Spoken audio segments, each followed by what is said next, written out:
Hey everybody! It's been a while, I know. But IRL life got a little bit busy for me the past week, so I've been gone for a little bit. But I'm back. So welcome back to another stream of Metal Gear Solid Twin Snakes. We should hopefully be finishing the game today.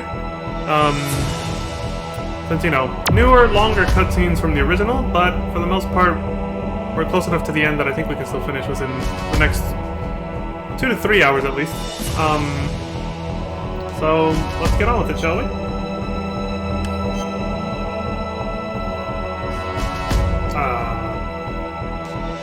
This one, I think.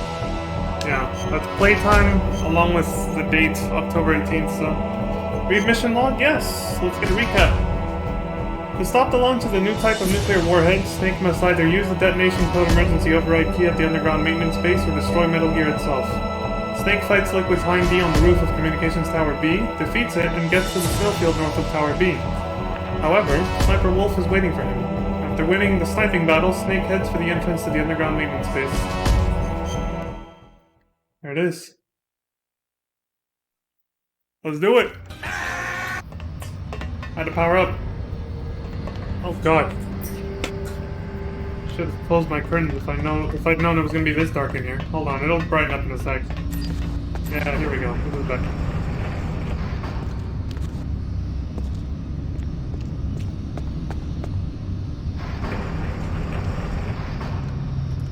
Where's he going? Got the wrong weapon on. I don't want to kill him if I don't have to. It's frozen! Alright, whatever, we're good. Well, here, in case I get busted or something. Get shot at. Damn elevator.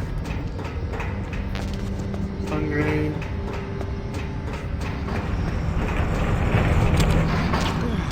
Go to sleep. Forget I was ever here.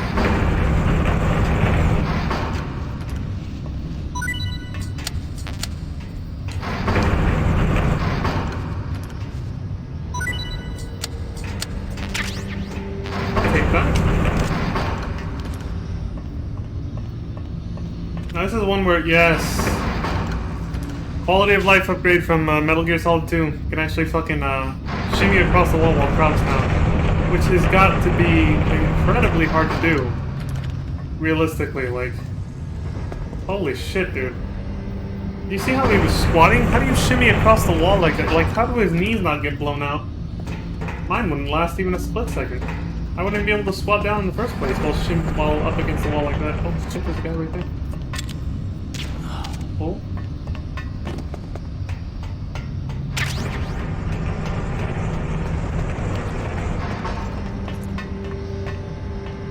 I don't know if there's a railing here. Okay, there is. Health is full, I don't need this. What's in here? Okay.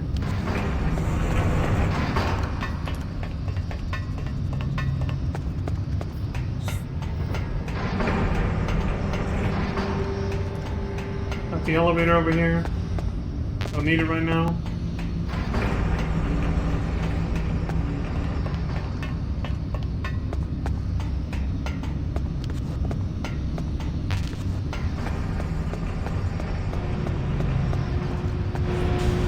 Oh god, not this crap again.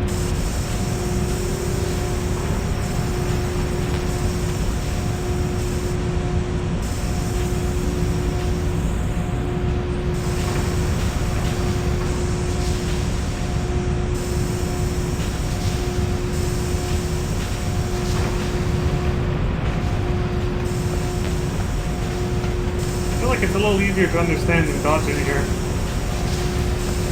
Oh. I say as I still take damage anyway. Whatever.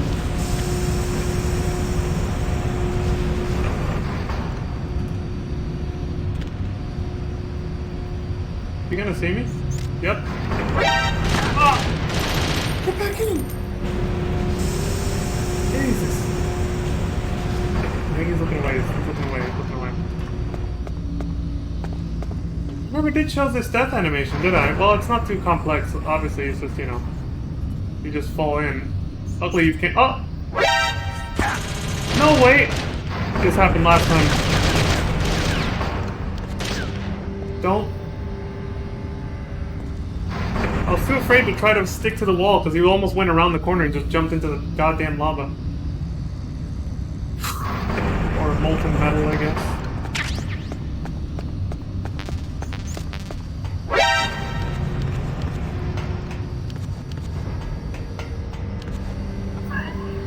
I'm very Monk Castilla right now. Okay, we're good. Let's get the hell out of here. Should've listened to Mei Ling, none of that was worth it. I think there's a ration over here, right? I can probably just... or this one. I like how it's not in such a precarious spot anymore. Do you guys remember where this was in the original game? Like, that wall didn't go out all the way like that. There was just a tiny little shimmy space, and the ration was right around the corner. So, like, you had to, like... I'm glad I can do this safely without falling off. Yeah, you had to, like... I never tried it. You had to try to get it from that little, like, rectangle right there. It was like this... It was a super fucking, sketchy-ass ration. I never went for it. Oh, but yeah, but, there's not much to show. I mean, he just jumps in like a fool. He does the falling animation where he reaches up, and then he slowly gets, you know, absorbed by the molten steel. It's gruesome to think about, but it's not, like, graphic. Like, when you look at it, I gotta close my curtains, it's too damn bright. The game's darker than I remember. But yeah, I totally forgot to show that in the... I don't think I've even seen it in the original. I've seen it here, though, because I did check it out as a kid. I was like, what happens if you jump in?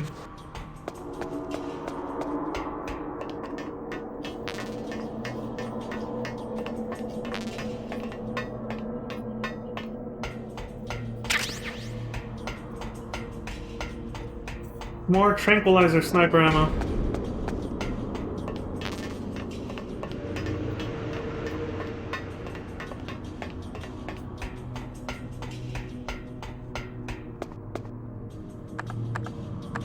Oh shit, there's a fight here, I forgot.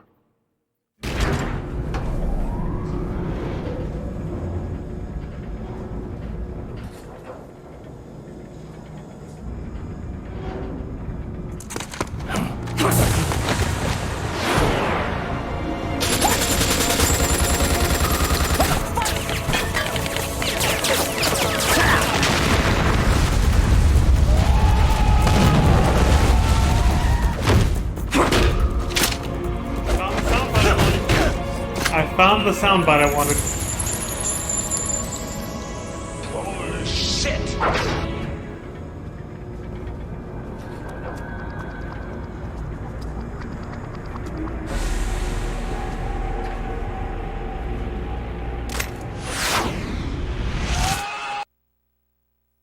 Alright, let's do this.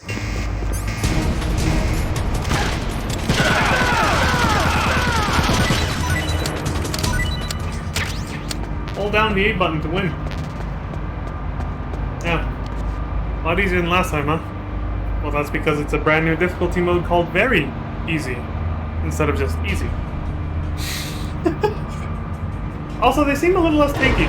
Even the guys on the elevator with the stealth camo suits, I felt like they were a little less tanky too. Again, it makes sense though, it's an easier difficulty than last time. And I totally forgot I could destroy cameras. I didn't even have to have as much trouble as I did earlier. With, fuck you. There, I don't have to deal with your ass anymore. But I remember this part. Oh shit, no mines. Again, probably because it's on very easy.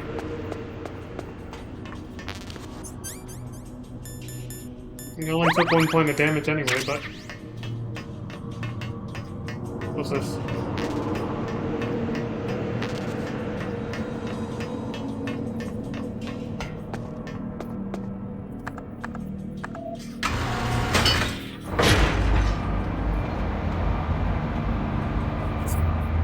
That's the bullets going, like, zooming in on him. And him jumping out of... God, that was so... Oh, Lord. Oh, this is where I can do that thing, right? I have to actually aim at them like this, though. Oh, it's gonna have to wait. Snake, I've got something to tell you about Naomi Hunter. What about her? Is this conversation secure? Don't worry, the monitor's off. Okay. What's up? I was in the FBI too, you know. I didn't know that. What's your point? Dr. Hunter's story about her background, about her grandfather being an assistant secretary to Hoover in the FBI. Yeah? And then going undercover to investigate the Mafia in New York. Yeah, what about it? It was all a big lie. What did you say? It was really bothering me. Why would she lie about it? She lied? She might be a spy. Ridiculous. Come on, even a high school student could see past it. Didn't Naomi say that her father was Japanese? Yeah. At the time when Edgar Hoover was head of the FBI, there wasn't a single Asian investigator. Also, in the 50s, the undercover Mafia sting operations hadn't even started yet. They first started in 1960, in Chicago, not New York. But... You better check it out. Bullshit. The chief and the president mysteriously dying. That ninja. Too many strange things are happening. Are you saying that Naomi might be behind it? I don't know. Either that, or she's working with the terrorists. Could it be? If I find out anything, I'll call. In the meantime, be careful.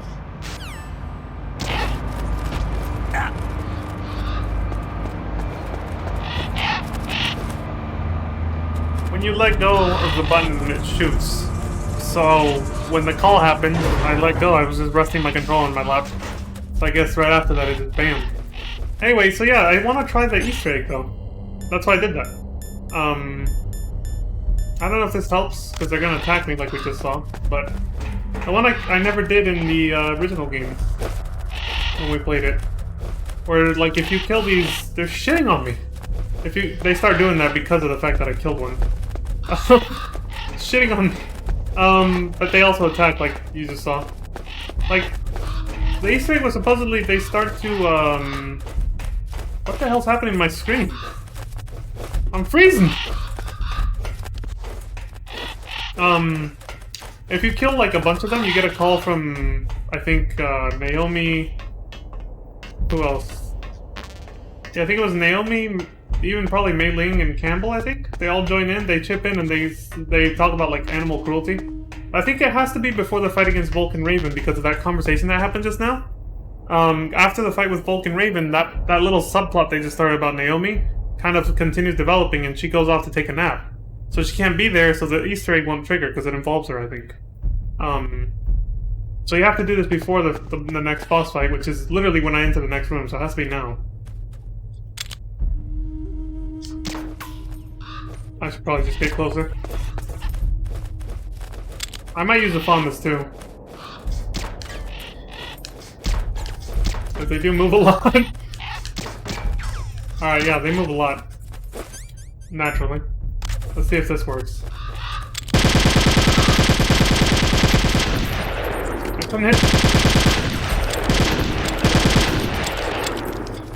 I couldn't hit the broadside of a barn door. Jesus Christ. Okay, if they follow the same pattern, they'll be right here. There we go. We got it. Snake, killing all those ravens isn't going to help anything, you know. They're just birds. What makes you hate them so much? What? I think if I keep going, they might... Because they... On GameFAQs it said they say more than that, so let me keep going. Just want to go on record and say, I don't endorse animal cruelty. This is just for science. Because of the Easter egg. It's fucked up. Alright, here we go, here we go. Snake, killing all those ravens isn't going to help anything, you know. They're just birds. What makes you hate them so much? That's it? Alright, that's kind of weak. We did that for that? I have to lose sleep tonight? We're killing birds just for that shit? That's weak. Maybe in the original PlayStation version they lay into you more, you know? Like, you're fucking cruel, Snake. You're an asshole. Because that's what they said in the game pack, they actually say. But here they just kind of... Like, I don't know, that sucked. That wasn't even worth the time spent. Sweet. Alright, let's get the hell out of here. We're gonna have to use... I'm gonna do the same strats as last time, of course. Maybe start off with the Nikita, use the Stinger. Maybe use the Claymores like last time, like that one time. The first playthrough, right? I take this off just for a second, because cutscenes looks better without the body armor.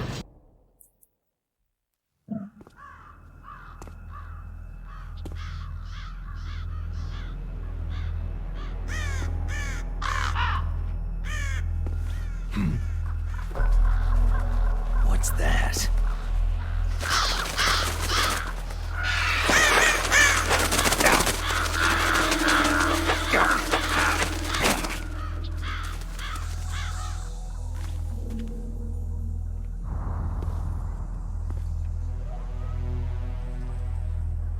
Welcome, Cossack. I never asked this in the original game. What the fuck is Cossack? Why does he call him that? And they never addressed that either. This is the end of the road for you. Right, my friends? They're becoming excited.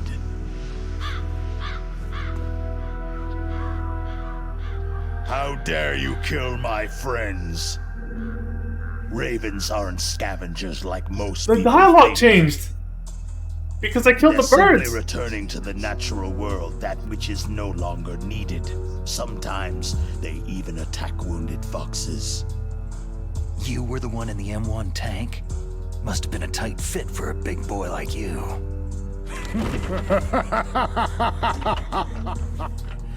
But that was no true battle.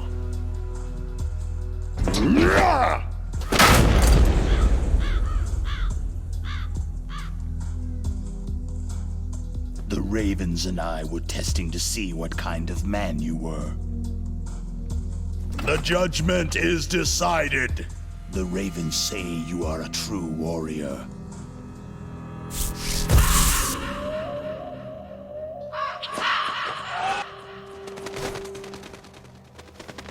Am I hallucinating? Dude, bullshit. I can't move. The Raven has put the mark of death upon you. Blood from the east flows within your veins. Ah, your ancestors too were raised on the barren plains of Mongolia. Inuit and Japanese are cousins to each other. We share many ancestors, you and I. There's no crows in my family tree. You ready? I am not fond of snakes, but you are family, so I cannot complain. But there will be no holding back.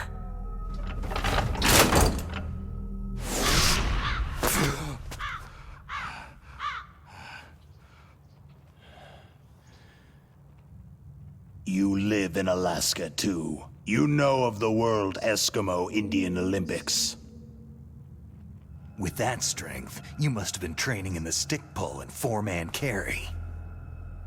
Yes, you are right. But there is another event that I excel at. It is called the ear pull. What? It's an event where two opponents pull each other's ears while enduring the harsh cold. It tests spiritual as well as physical strength. You want to pull each other's ears? The form is different, but the spirit is the same. Rejoice, Snake! Ours will be a glorious battle. This isn't glorious. It's just plain killing. Violence isn't a sport. Well, we will see if there is iron in your words.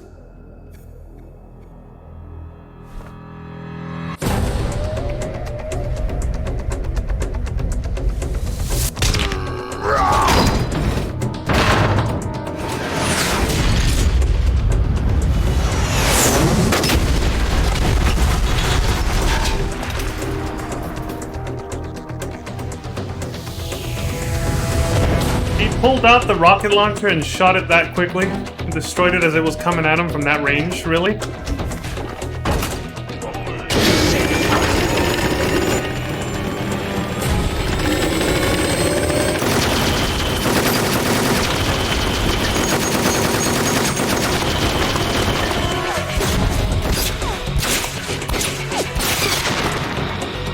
Oh my god, dude, I love it. I love the new cutscenes. They're so ridiculous and cool at the same time.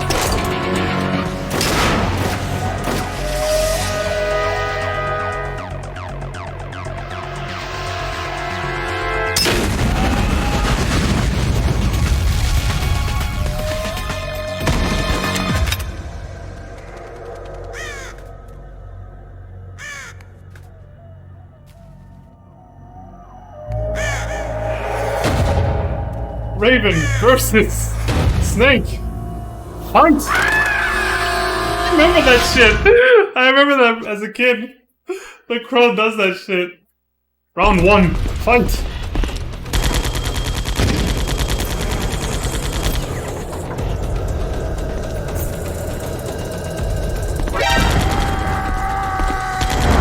Prick.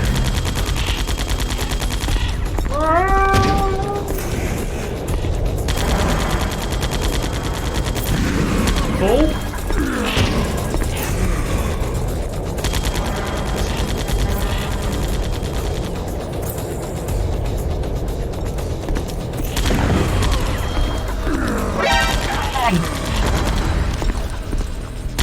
Damn, if I had just rolled, you've been fine. Alright, whatever. The Nikita's kind of weak doing it like that. Let's use this instead. Fuck it.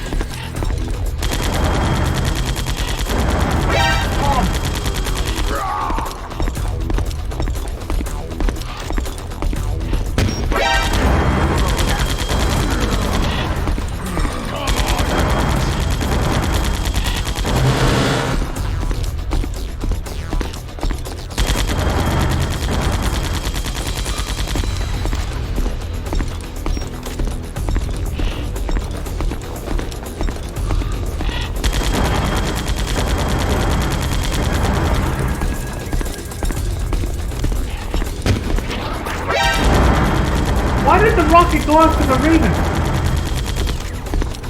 This guy. Damn, they act as decoys now.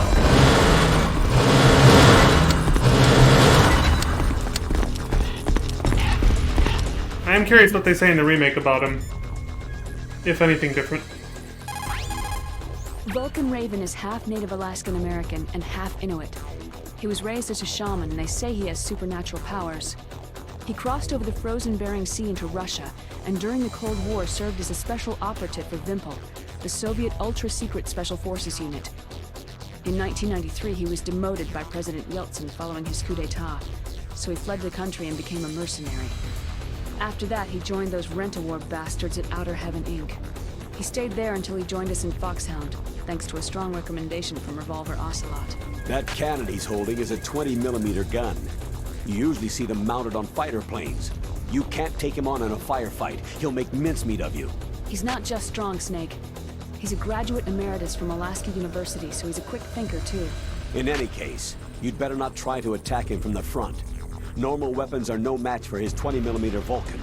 Try to attack him from the sides or behind. Neat. So yeah, more or less the same thing. I don't think I even checked for like Sniper Wolf and the other ones either. That place is right in the middle of the permafrost. Just like the name says, it never melts. I've heard over 85% of Alaska is permafrost. It's extremely cold there, Snake. If you don't hurry, your rations will freeze. One way to prevent your rations from freezing is to hold them close to your body by equipping them. I forgot about that. If I keep wearing the body armor, they might freeze, and then I won't have them when I need them if he drops my health too much, but hopefully that won't happen.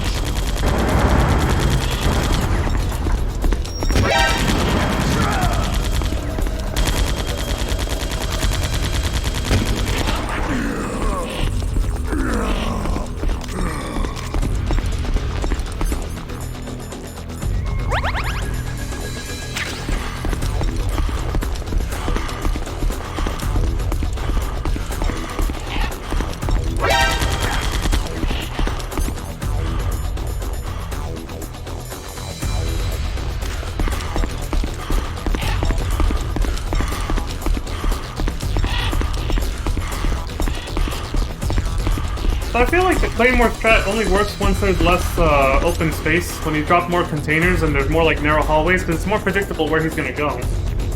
So I think I'll just keep using the Stinger for now. I won't get hit by my own goddamn Claymore.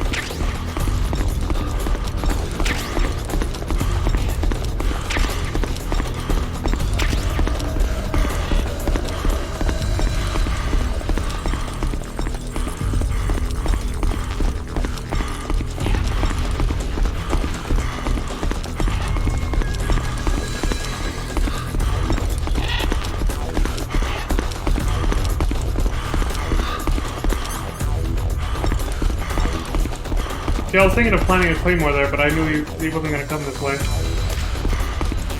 Damn, he's going too fast now. Okay, he's got one. Unless he turns around, he's gonna come this way.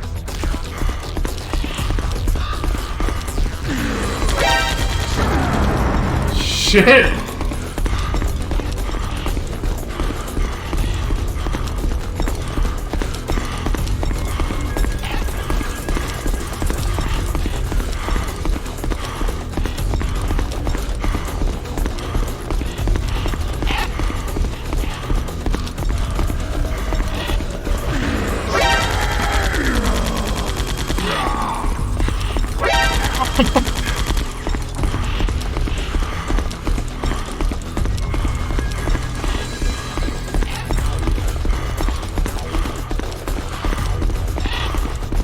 I bet C4 is a safer bet if you don't want to blow yourself up, because you can control those remotely.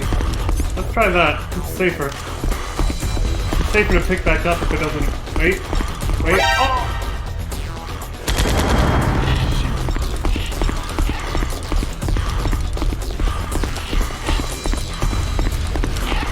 Oh my god, he's running too fast.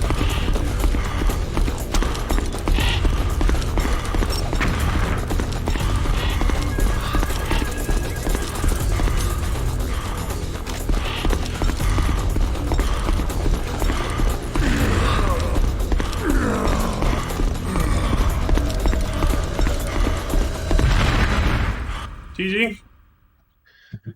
Man, breathing more than a regenerator from Resident Evil. Yeah. Fucking runs his ass off there. I feel like he runs faster than the original game, towards the end there. Also, what's up, Crimson? I didn't see you there till just now. The boss said, "It is my existence which is no longer needed in this world. But my body will not remain in this place. My spirit and my flesh will become one with the ravens. In that way, I will return to Mother Earth who bore me. Snake! I will be watching you. Understand?"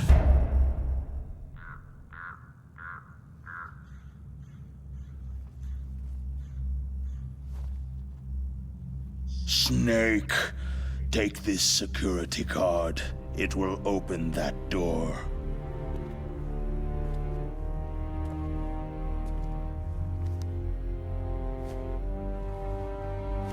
Why? You are a snake which was not created by nature.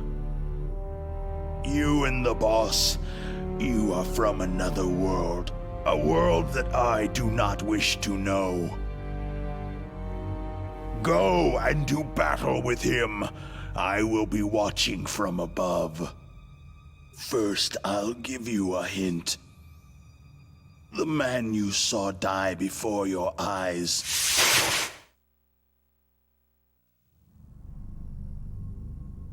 That was not the DARPA chief. It was Decoy Octopus, a member of Foxhound.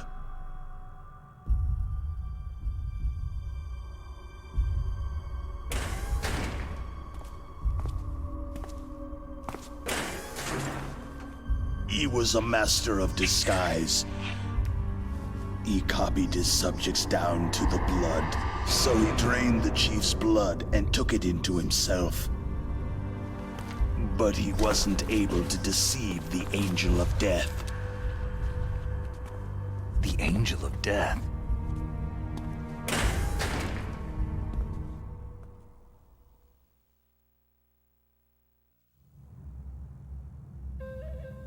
But why go to so much trouble? Why impersonate the Chief?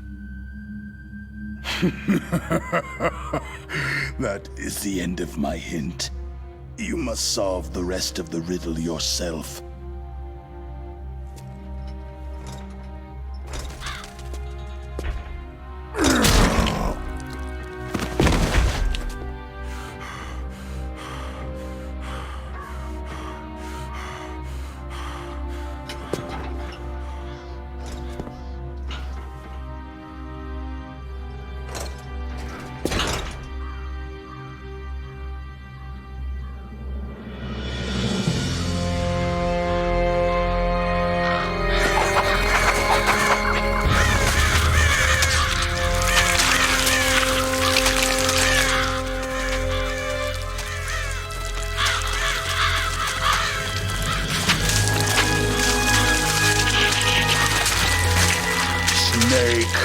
In the natural world, there is no such thing as boundless slaughter.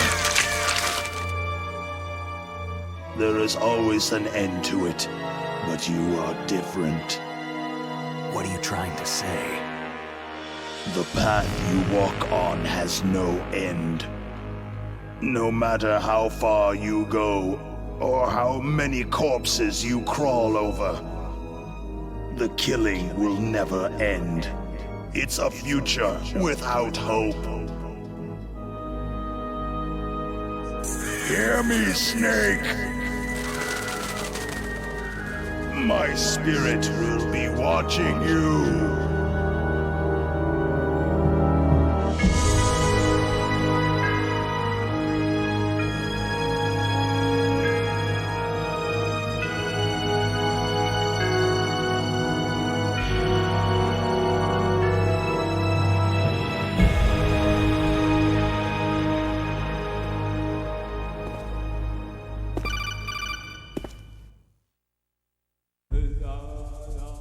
Snake, it's me.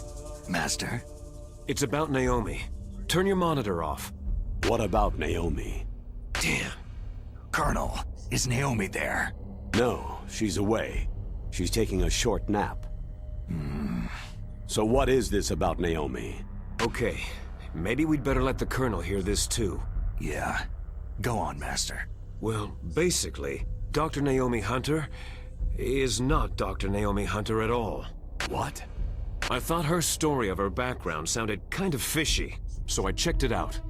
And? There is an actual Dr. Naomi Hunter. Or I should say, there was one. But she's not the woman we know. The real Naomi Hunter disappeared somewhere in the Middle East. Our Naomi must have somehow obtained her identification papers. So then who is she really? She must be some kind of spy. A spy? Yes.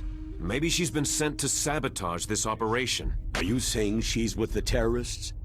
I don't want to believe it either, but she is working for Foxhound. So, you think she had a part in the uprising? Or she could be working with some different group altogether. A different group? It couldn't be. Place her under arrest, Colonel. What? She's betrayed us, Colonel. She needs to be arrested and interrogated to find out who she's with. If she's one of their spies, then we're in big trouble. What do you mean? Oh, nothing. Colonel, have you let her in on some kind of vital secret or something?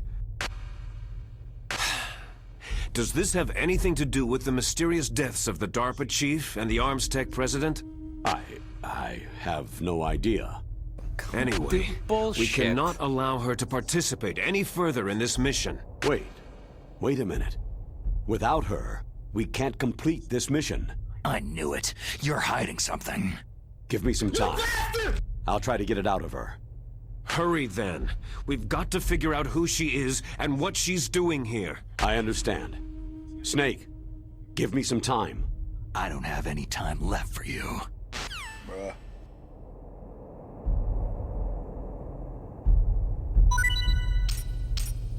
fuck was that? Was that a dog text? Probably. Where the hell did he die, though? Way back there.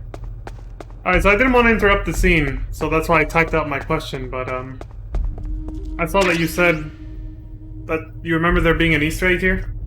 I looked through the GameFAQs Easter eggs for this game as well as the original, and the only one I remember here was the one I did before the fight started, where I killed the Ravens. I'm not sure if you walked in after that, but, you know, Campbell and Naomi were, like, saying that I was being cruel to the Ravens, like, asking me if I hated them so much. Like, why am I killing them? That's the only Easter egg I know. Yeah, they did. They attacked. Well, when I was riding the elevator on the way down, I killed one right after a codec call because I'd already aimed at it, and then the codec call interrupted it. But when it ended, he immediately, because I let go of the button, listening to the codec call, he fired off a shot and he hit the Raven. And then the rest of them started attacking me, and they started shitting on me too. Once the elevator landed, I killed some more, and that's when I got the call about animal cruelty. PETA basically called through Campbell and Naomi, and they were like, "What the fuck's wrong with you, man?" And then when the cutscene with Vulcan Raven started, he added an extra line where he said, "How dare you kill my friends?" And then he said the rest of the stuff he normally says. So yeah, that was pretty much it. You can die to the crow pecking you to death. So it's just like Resident Evil, man. You can get killed by crows. It reminds me that even happened in one of the movies, too. One of the... I believe it was Resident Evil Extinction. Some chick gets pecked to death by zombie crows. Dude, it's like a spy action movie over here. Death by chickens and Zelda games, that's true. I gotta play Ocarina of Time one day. That's like such a strong staple of my childhood. I don't know why I never scheduled it for my stream, but I gotta play that someday on stream. Zombie Crow Storm, a lot of people died, yeah. But what I was gonna comment on that, I don't know why to this day they have not used hunters in a single Resident Evil movie. Why is it always just lickers? Like, hunters are way more fucking dangerous and way more cheap and kill you way more often in Resident Evil 1, 3, mostly 1 and 3. They kind of nerfed them for future games after that. But even in 1 remake, they're still pretty powerful and intimidating, but they've never used them in a movie. I know. Paul Anderson and his wife, Mila Jovovich, yeah. Like, I was hoping, when they were hyping up Welcome to Raccoon City, the newest movie that doesn't follow the same storyline, it's like trying to kind of sort of follow the game's storyline, but in a very fucked up and scuffed way that's just horrible and pissed off everybody. Which, not me, because I expected that. I knew they were gonna fuck it up again. But anyway, even in that new one where they said they wanted to use more bioweapons, they didn't. They still literally just used the same exact ones from the previous movies. They didn't. I was expecting to see hunters and didn't even see them. I was like, when are they actually going to use hunters in a movie? The Resident Evil TV show. That one's more recent. Spoiler alert, no hunters there either. That TV show actually uses more bioweapons from the game, and there's still no fucking hunters. I was like, why are they so slept on in the movies? They're like the perfect scary predator enemy, but they keep using lickers instead. More bioweapons are more the ones you've already seen, yeah. I am glad that the Gravedigger, the giant worm from Resident Evil 3, was in the Netflix show. The new Netflix show that recently came out. As well as the giant alligator from Resident Evil 2. But still no fucking hunters. I'm just like, dude, why? Why do they keep sleeping on hunters? They're like, they scare the shit out of me way more because they're way more dangerous than lickers in my opinion. At least in all the games I've played, which I've played pretty much all of them. I don't know why they do that. Okay, so like last time, except in this remake, these trapdoors don't regenerate. God, this hurts my eyes. The trapdoors don't regenerate, right? They'll be gone forever. Yeah. So we can never run across like that again. Duly up. Any mines to look out for? Oh, but there are guards now. Shit, he saw me. He's coming to check. There's that guy.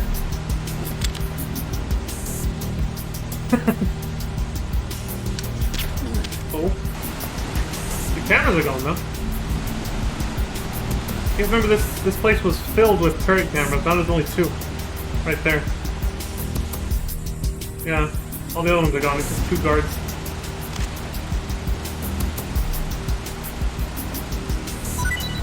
Oh yeah? I mean, I don't blame you, Crimson. That part is scary as shit, dude. The regenerators are pretty creepy. It's a very... Like, it kind of blindsides you, because the rest of the game is very action-heavy. And then you reach the regenerator room, and it's like... What the hell? It makes sense. You were 10... If you were 10 around that time, I don't blame you for that, yeah. You had to ask your sister to play for you. Yeah, I get it. I don't know... I don't think I ever did that with, Oh shit. I don't think I ever did that, but I did freeze up a lot. Like, with Resident Evil 2, I was around that age. Maybe a little younger, even. Maybe I was under 10, I can't remember. But, like... Yeah, I'm pretty sure I was, actually. I would just... Even if I'd already played the game before, because I had only beaten it once or twice, maybe at most, I wasn't too familiar with it. But also because Resident Evil 2 had multiple scenarios, the A and B scenarios, and then you could reverse them with Claire and Leon, and it would change things a lot, right? If she couldn't do it, then you turn the volume down to 0 to help your sanity, yeah. But what would happen with, like, those older Resident Evil games when I was still, like, around that age too, like 10 or younger, I would freeze up. I wouldn't want to go into doors I hadn't been to before, because I was scared of what was behind them. So I wouldn't progress the game. I would just stand in the hallway for hours, not doing anything, because I was too scared to move on. Yeah, Chris doesn't even get a pistol until you go back to the main hall, but even that first intro session can feel like a bit much for a kid, you know? Especially because you don't have a pistol, so it's like... scares the shit out of you. But yeah, eventually I would work up the courage to actually move forward, and I would, you know, gently make progress throughout the game. But yeah, it took a lot, definitely. Are you excited for the Resident Evil 4 remake coming out in March? Because they just dropped new trailer footage and new gameplay footage a couple days ago, which is crazy. It's insane. It looks like everything I would have hoped for it to be.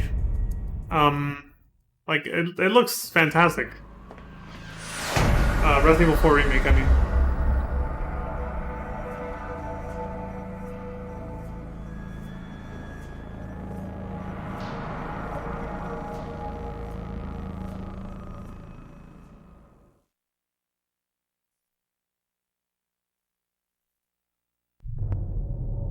That codec call with Otacon happens anyway.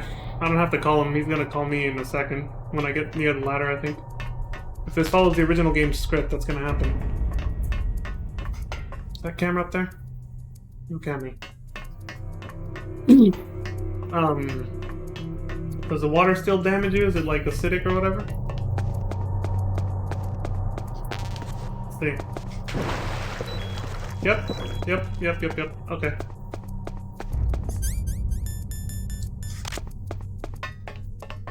Oh wait, there is a camera, it's just lower now. Where's that little son of a bitch? Here. I'm gonna float on air. See?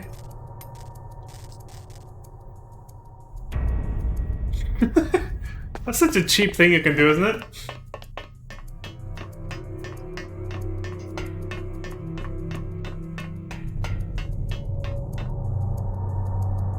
Well, dots keep scaring the shit out of me, but it's just guards upstairs.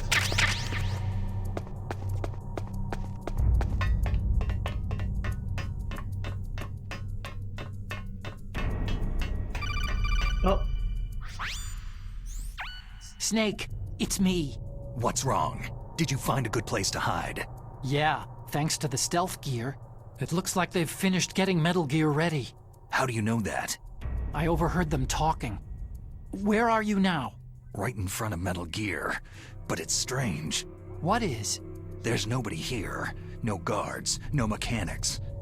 It's too quiet. Maybe because they're all ready.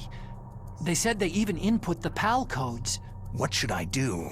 All we can do is use the override system that bullshit. President Baker told you about. But I've only got one of the 3 keys. And besides that, like Ocelot said, there's some trick to using the keys. Leave it to me. You got some kind of plan? Well, I'm in the computer room right now. I'm trying to access Baker's private files. Baker's files? Don't you need a password? Of course. But there are ways. Are you a hacker? Yep. That describes me pretty well. Does it look like you can get in? I don't know yet. I'll give it a try. I'm counting on you. I said it before, but back in the 90s it was a huge deal. You know? 90s and early 2000s, the Wild West era of the internet. It was a huge deal to be a hacker. I mean, it still kind of is now, but like, it was a bigger deal back then because so many people were more... we were all so much more ignorant about technology, and internet technology in particular. Since the internet hadn't gone mainstream yet. Well, not super mainstream yet. It was just barely coming into its own.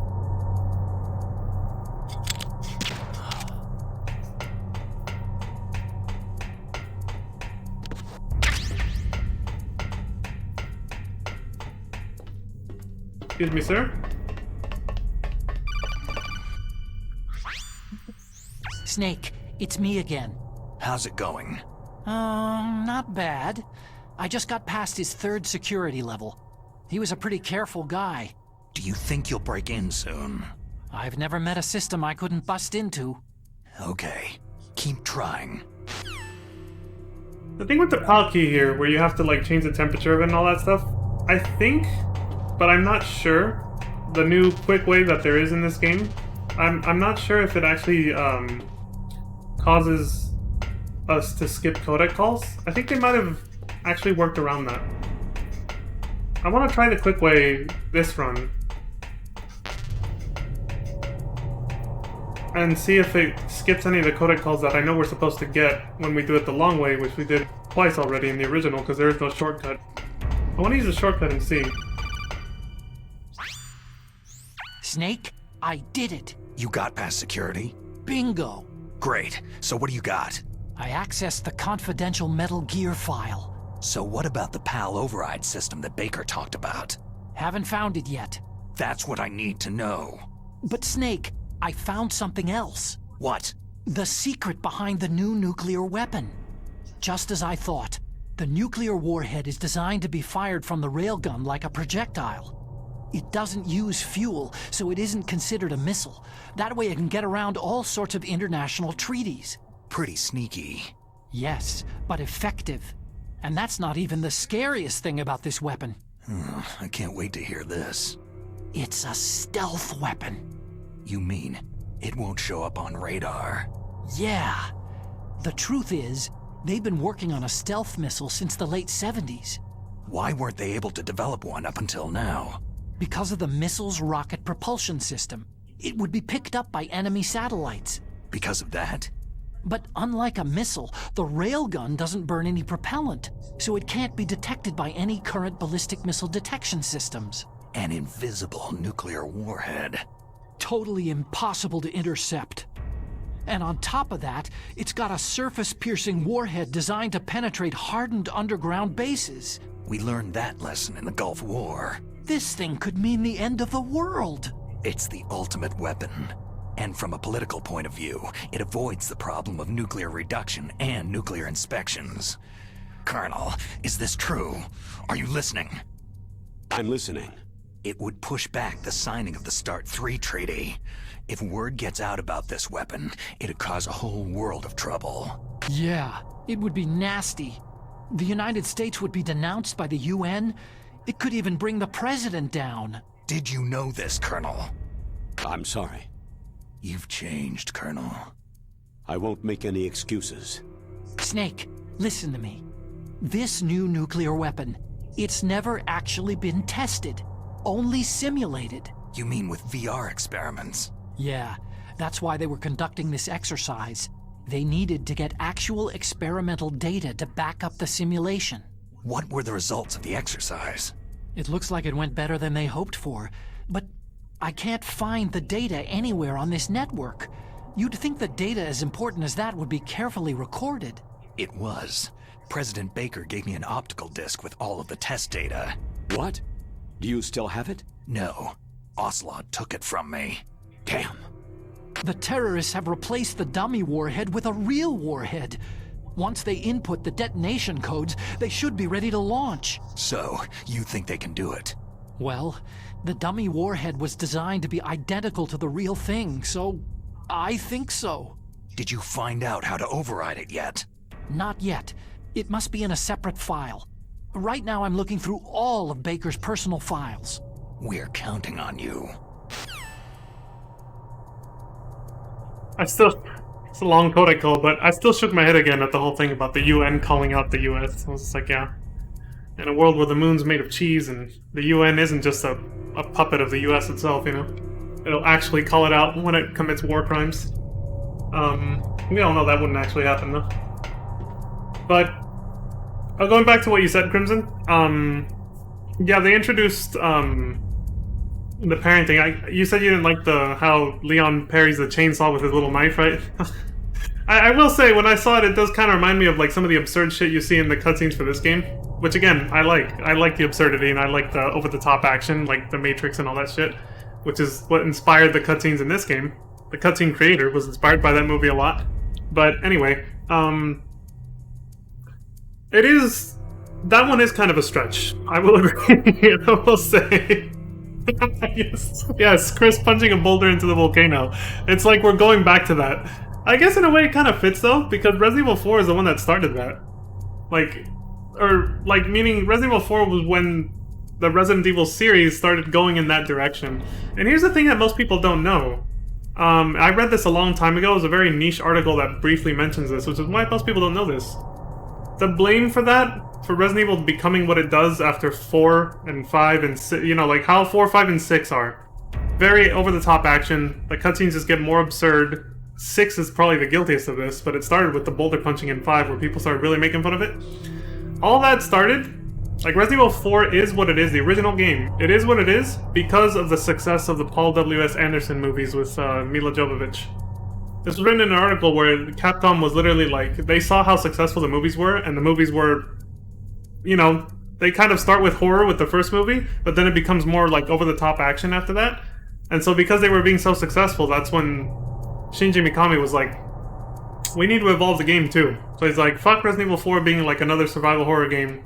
We're turning it into an over-the-shoulder, like, third-person shooter action game. We're changing the story. We're revamping everything. And that's why you even have a laser hallway after the first cutscene knife battle with Krauser in Resident Evil 4, where Leon's dodging lasers just like in the first movie. And Devil May Cry was a prototype, believe it or not, of Resident Evil 4.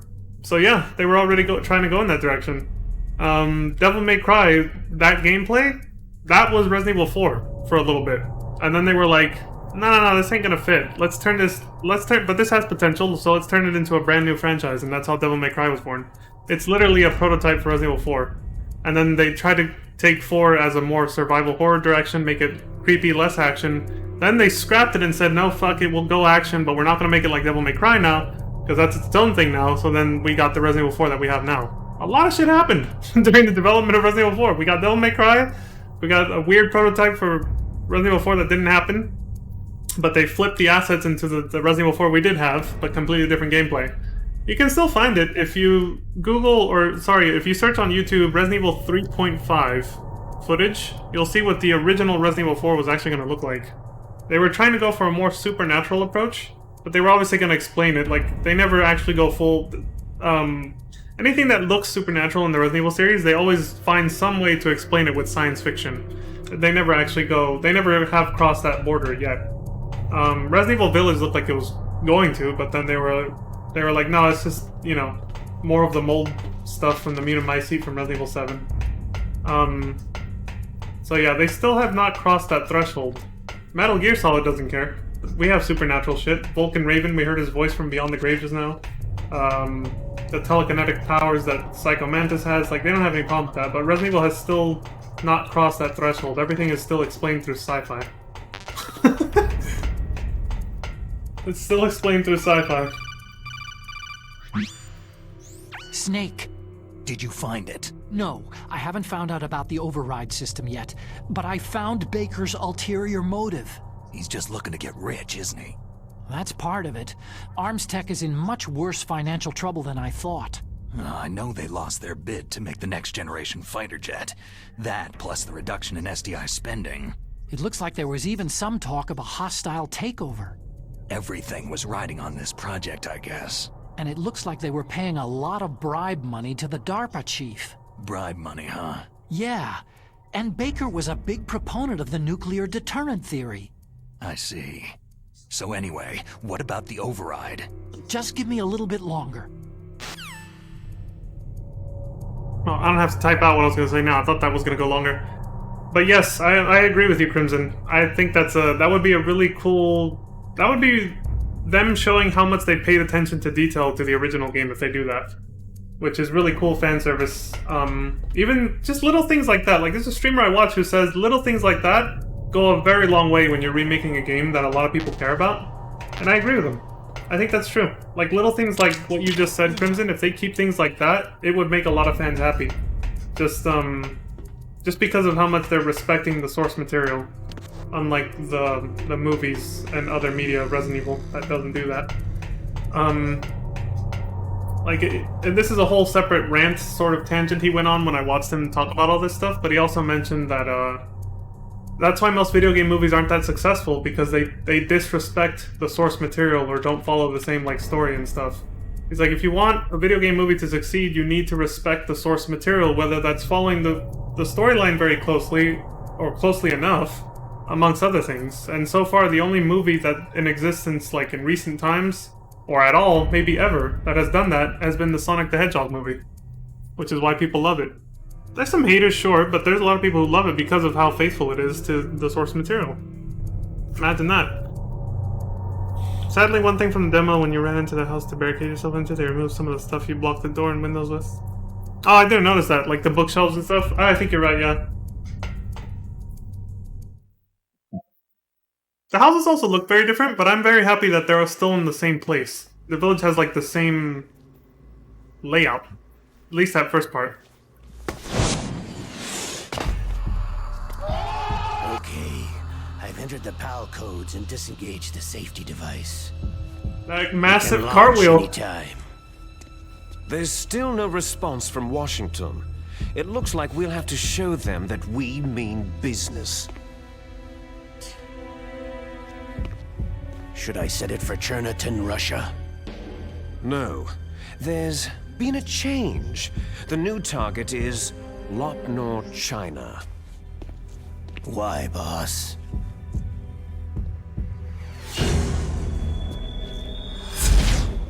Liquid. I'm sure neither you nor Mr. Golukovich would really like to see a nuclear bomb dropped on your motherland, right? But why? There's nothing there. Wrong. It's a nuclear test site. A nuclear test site. If we nuke a major population center, the game's over. But a nuclear explosion at a test site can still be concealed from the public. Meanwhile, Washington will be worried about the retaliatory strike from China. That'll probably mean top-secret talks between both countries' leaders. Of course. And in the process, the president will be forced to divulge the existence of a new and highly destabilizing nuclear weapon to the Chinese. I like how he closed his jacket back That up. will do to the U.S.'s reputation, or the president's. And with the CTBT, that means that China and India... I see. Yes.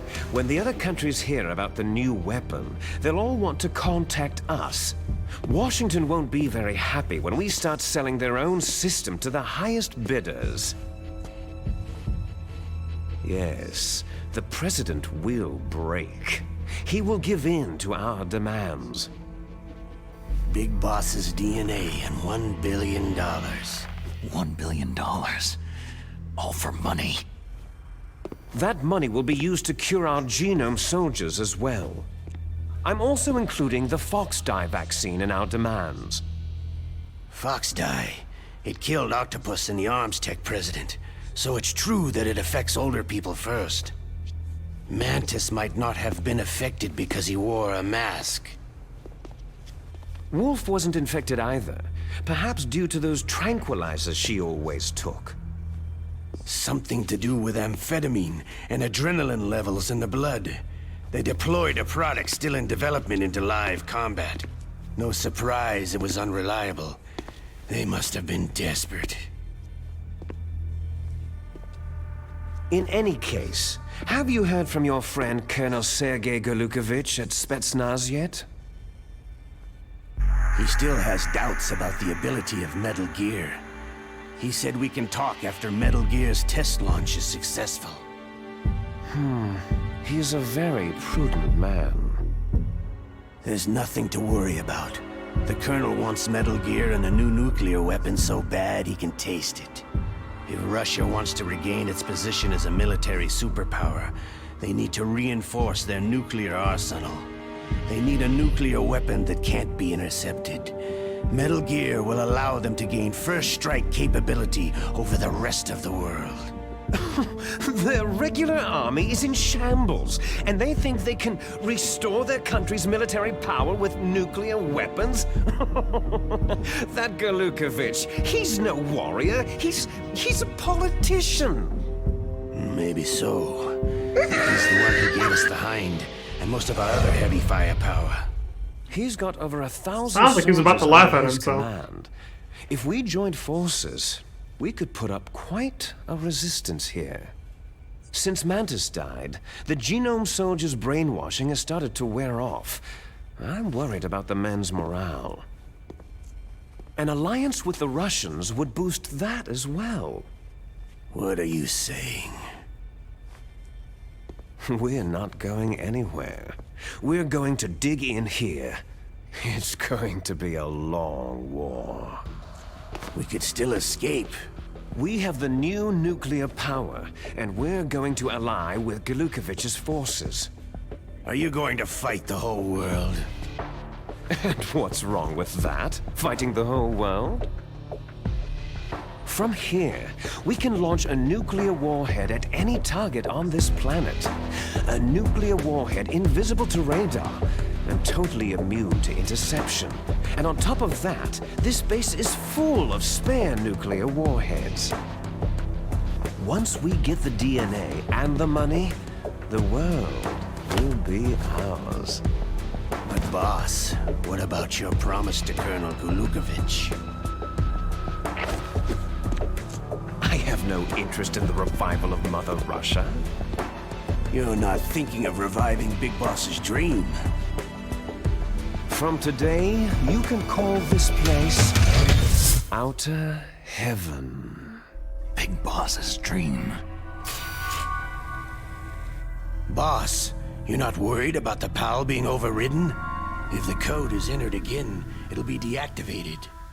No need to worry. The DARPA chief and the Arms Tech president are both dead. Gotta love the side eye. Does Snake know how the override system works? You interrogated him, don't you know? He didn't have any keys on him. Good. Then no one can stop Metal Gear now.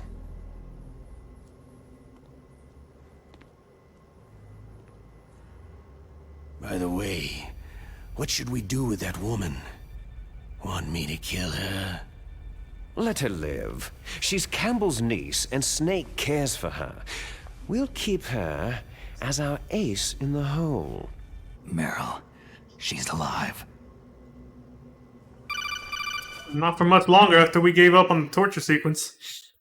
Snake, I found Baker's top secret files. Great job. How's it going there? They've finished inputting the PAL codes.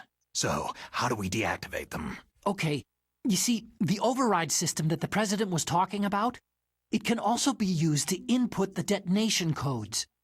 You see, if you insert the keys when the warhead is active, you deactivate it. And if you insert them when it's inactive, it becomes activated. And you can only use the keys once. Only once, huh? You need the keys for input. 3 of them.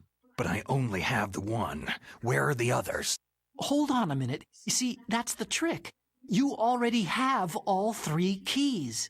What are you talking about? The card key is made of a shape memory alloy. Shape memory alloy? Yes. It's a material that changes shape at different temperatures. The key is made out of it. This card key? Yeah. The card key changes shape at different temperatures. So this key is actually 3 keys in one. Clever.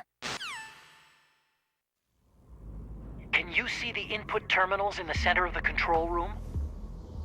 I see them.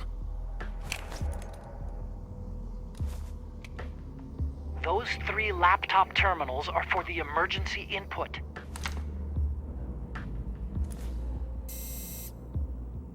There should be a symbol on each screen. Each symbol corresponds to a different key. You input the keys in order from left to right. The left one's for the room temperature key. See the symbol? Next to that goes the low temperature key. The one on the right is the high temperature key. Okay, I got it. First I change the shape of the card, and then I input them in order, right? That's right. All you do is insert the card keys. After you insert the key into the module, a hard disk reads the information contained on it. Once you've finished with all 3 terminals, the code input process is complete. But here's the thing. You can only use the key 3 times. It's an emergency system, and it's only meant to be used once. The world is riding on that key, Snake.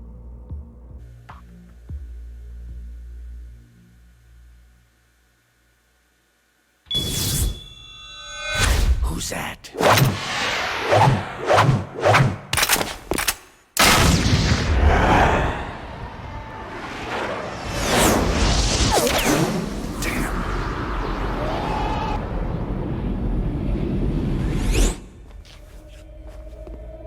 God, I love the cutscenes.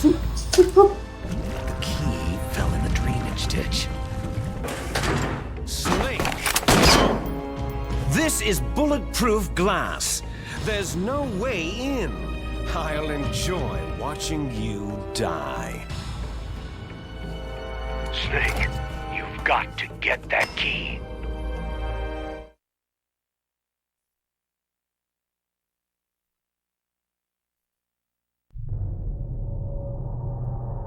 No alert this time.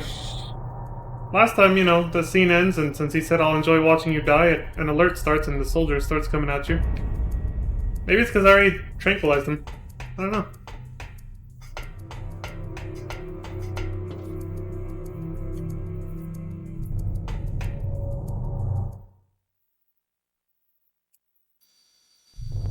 See, at least this time they made it more believable that Snake really fucked up, because last time there was a camera right here, right?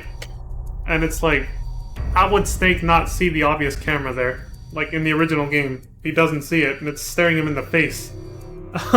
At least this time he was only spotted by, you know, a camera that was in the room, across the room, when he was too focused on, you know, Ocelot and Liquid. But even so, scenes like this just can make me think, okay, Snake is supposed to be like a super expert in stealth and like this super soldier.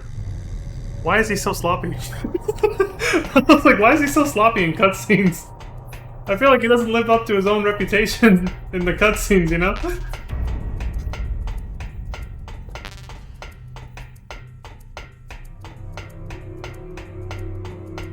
The hell is another set of stairs here? This wasn't here before. Oh, because this leads to what I was talking about earlier. This is how you get the shortcuts, I believe, for the PAL keys. Well, for the PAL key. You have to do something here. I have to go get it first, of course, but I think this is... No, not here. You have to hang off a ledge or a railing somewhere and land on a platform that's only accessible that way, which has like a set of like steam pipes or something, so you can heat up the key. But there's also another set of pipes to freeze it, so you don't actually have to even leave this room, and you can start the ending sequence. It's only available in this version of the game too, not the original, where we had to go all the way back. I'm gonna see if that's possible. And if it is, and if it actually skips codec calls, then on the second run I won't do it, just so we can actually get the full, I think it's that one over there. So we can get the full set of codec calls, that are kind of, you know, important to the game's story, because they talk. I think one of them is Naomi calling us, and, you know, talking about the whole spy thing, I guess, or whatever. Yeah, I think it's here.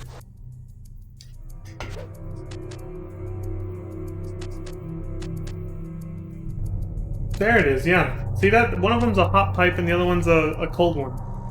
So, there they are. Alright, let's go get the key, and then we'll do that. Saves us some big-ass elevator trips, doesn't it? It's very convenient. Oh, this guy got back up. Go back to sleep.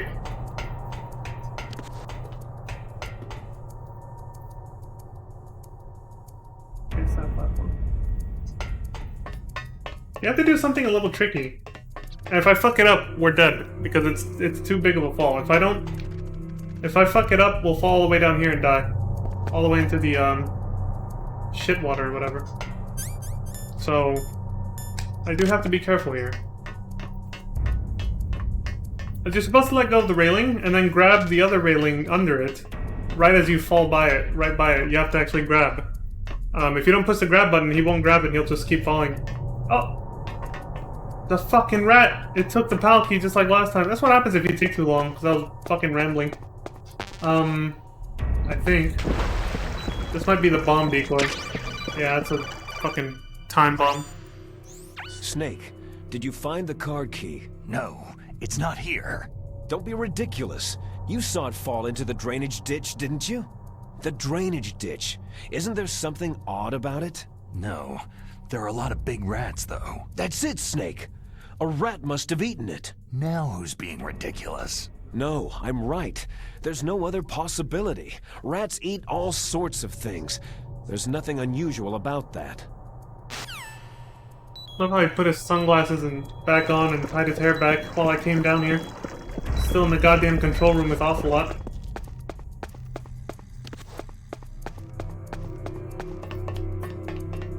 This didn't happen the first run in the original game, but it did happen the second one. I assume it has to do with how long it takes you to find the key. If you take too long, a rat eats it. But it could just be completely random, I don't know.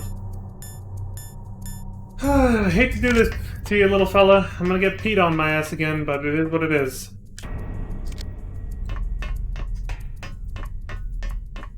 Gotta block his exits. Where's the other one now? Oh, there he goes. I didn't have to go look. Wait, that's not the PAL key, is it? If you kill the wrong rat, they drop something else. So. That was it. Damn, poor rat, dude. Just got blown the fuck up. Alright, back up we go. So yeah, this whole sequence is gonna be like 30 minutes shorter now because of the shortcut that I'm gonna use. I forgot to throw out the time bombs.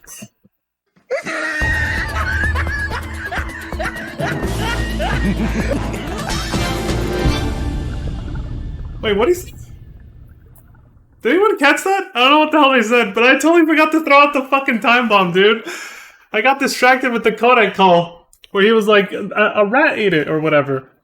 So I totally forgot about the stupid time bomb I picked up in the sewer. It's like the rat had the last laugh, man. I died the same way.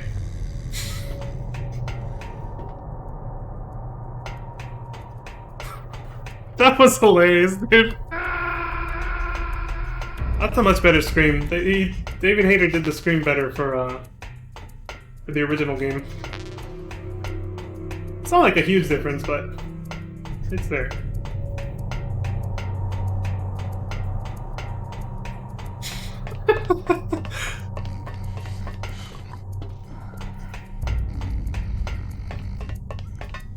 You know, honestly, I think that's the purpose behind that codec call, to distract you really quick, so you forget all about the time.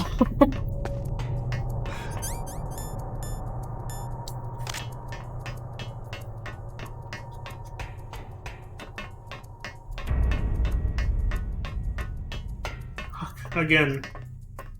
Yeah, alright. Well, it is what it is. Oh my god. Here we go. That's good enough. I don't think you have to pick it up. Oh, it's not even there anymore. That's weird. Maybe it's a mercy thing? Oh, it just spawned somewhere else. Okay. Oh, I see. The other entrance it uses is in the area that I'm in right now. So... Shut up. I'm throwing this out first. How long did it give me? It was a pretty generous... A minute?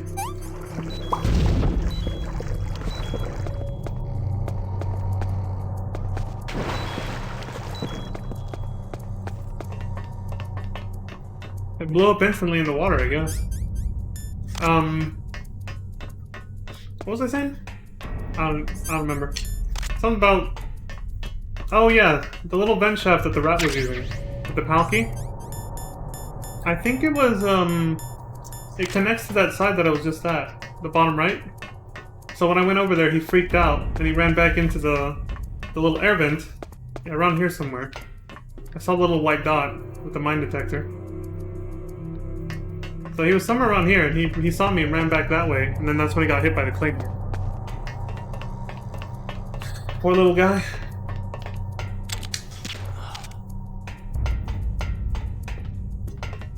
I think that's the first time I've ever died unintentionally to the time bomb, ever. It's because, well, you know, when you're live streaming, you're more distracted. So it makes sense that this time I totally forgot about it and just, you know, got blown the fuck up. But you know, when I was playing this as a kid, I wasn't streaming, so I was fully focused on the game, and that never happened. Not that I remember, anyway. That was decades ago, so... I'm blowing these... or I'm... fucking... Fuck you.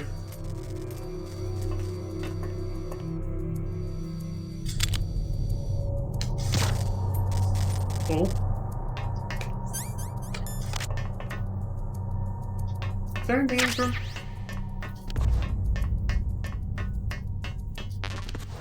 Stun grenade. Okay. The fucking time bomb, dude. I bet somebody who was watching that realized I forgot about it was just waiting for it to go off, and they were just like, No, no, no, no.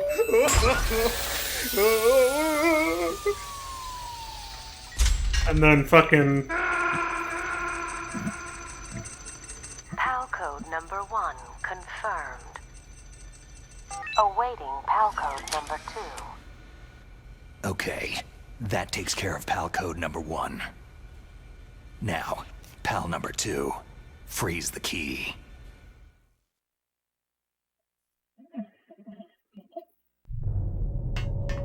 Let's see if I don't die again trying the shortcut for this.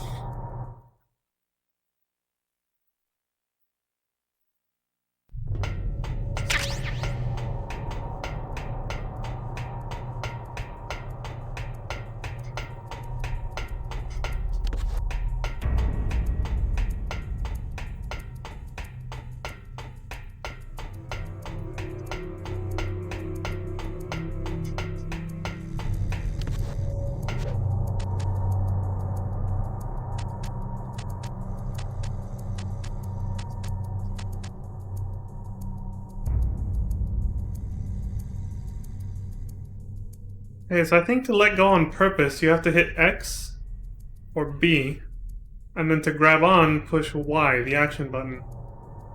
Here we go. I might die. Got it. Wait, why was my bar yellow? What was that? I'm on a check and see, so... Okay, what is this?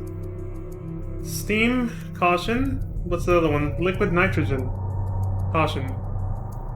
Okay, so if I stay on the south side, it should get cold, right? Or do I have to shoot it? I can't remember how this worked.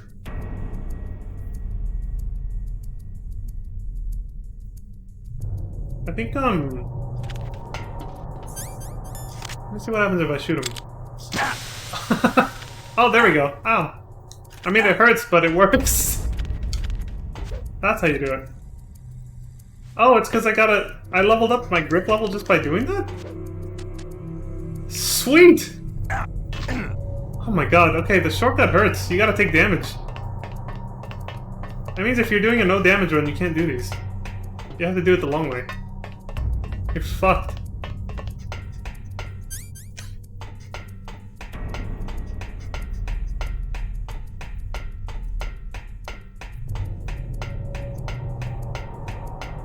But in the speedrun, you obviously use that. That's a humongous time save from having to go all the way back.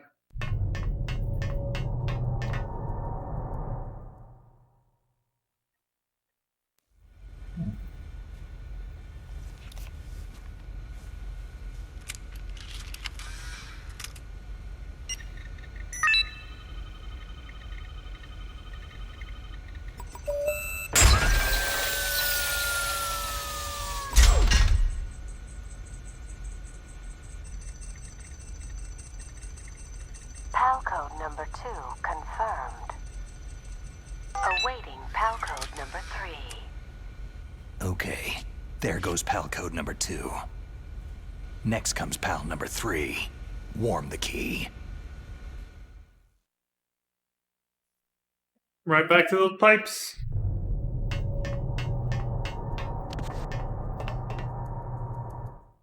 Another pipe! Get down!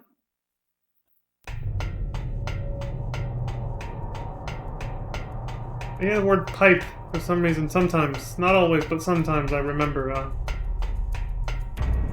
that sequence with Josh in Resident Evil 5.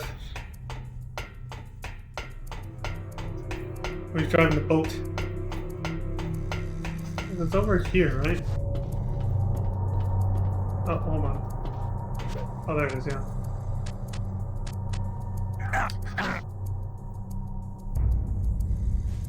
I guess it helped that I did those pull-ups earlier in the game when I was demonstrating.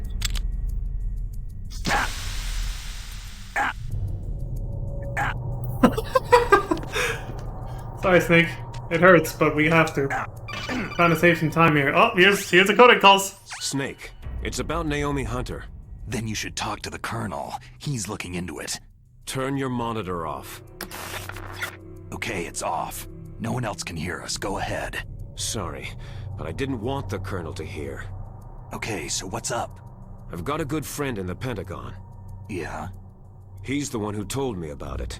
It looks like the DIA recently developed a new type of assassination weapon. An assassination weapon? Snake, have you ever heard of something called Fox Dye? No. Fox Dye? Liquid and the others were talking about it. Yeah. It's some kind of virus that targets specific people. I don't know all the details, but... What are you trying to say? It's too similar. What is? The cause of death. Didn't the Arms Tech president and the DARPA chief, I mean Decoy Octopus, die of something that looked like a heart attack? Yeah? Well, apparently Fox Dye kills its victims by simulating a heart attack. No. You're telling me that Naomi was behind it? Snake, try to remember. Did Naomi give you some kind of injection? The nanomachines. She was in the best position to have done it, but I don't know what her motive was. Does the Colonel know? I'm not sure, but he still hasn't questioned her. Okay, I'll ask him myself. Colonel, what's new with the Naomi situation? I just placed Naomi under arrest. Arrest? She was sending coded messages toward the Alaskan base. I didn't want to believe it, but she must be working with the terrorists. Are you sure? I'm afraid so. She's being interrogated now. What kind of interrogation? Well, I'd like to avoid the rough stuff, but we don't even have any sodium pentothal here. Call me if you find out anything. So, it's true, isn't it? Naomi, I can't believe it. That means the Fox Dye vaccine must be around somewhere. Is that all you think about? But Snake, you might be infected too, you know. All I can do is leave it up to the Colonel.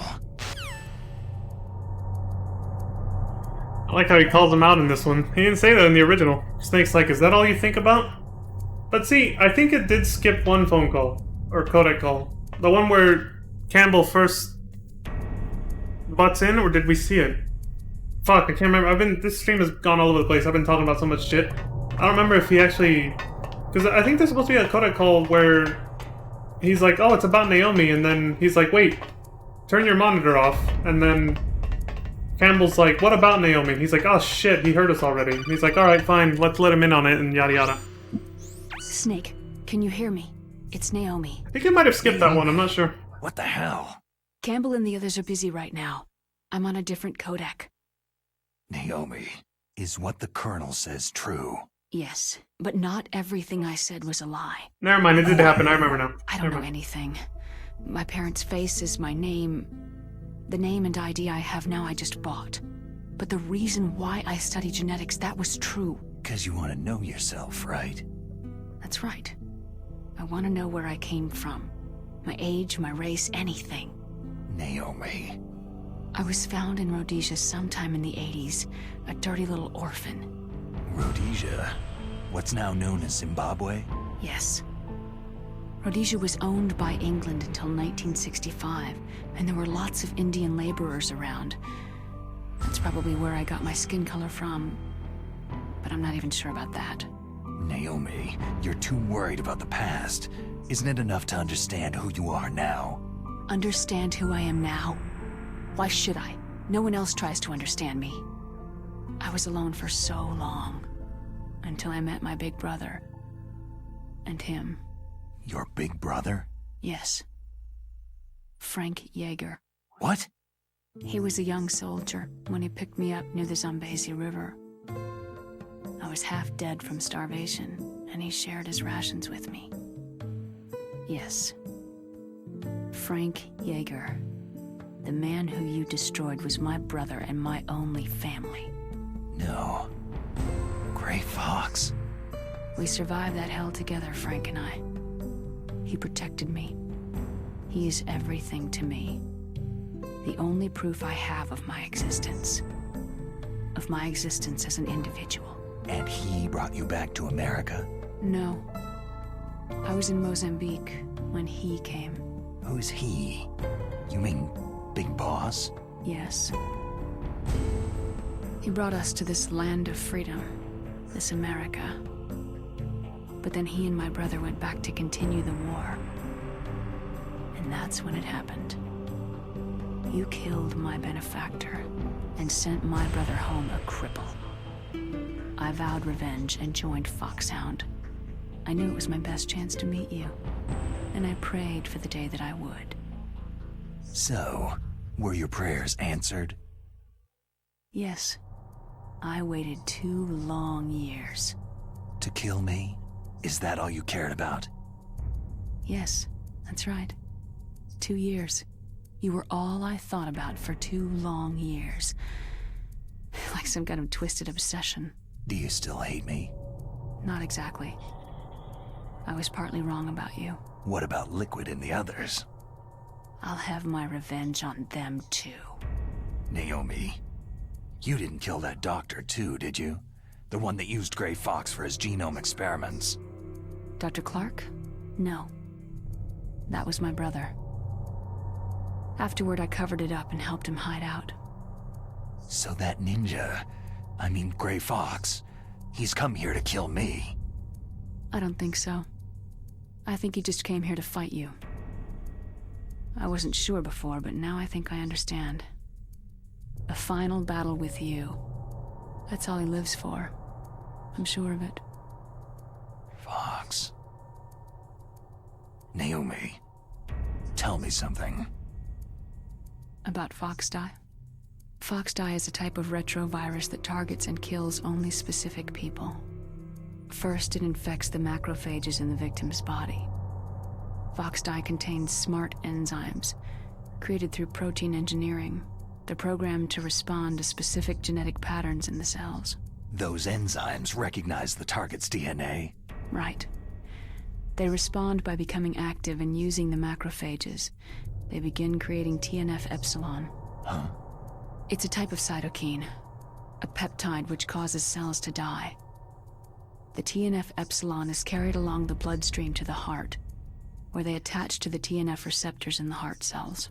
And then they cause a heart attack. The heart cells suffer a shock and undergo an extreme apoptosis. Then, the victim dies. Apoptosis? You mean the heart cells commit suicide?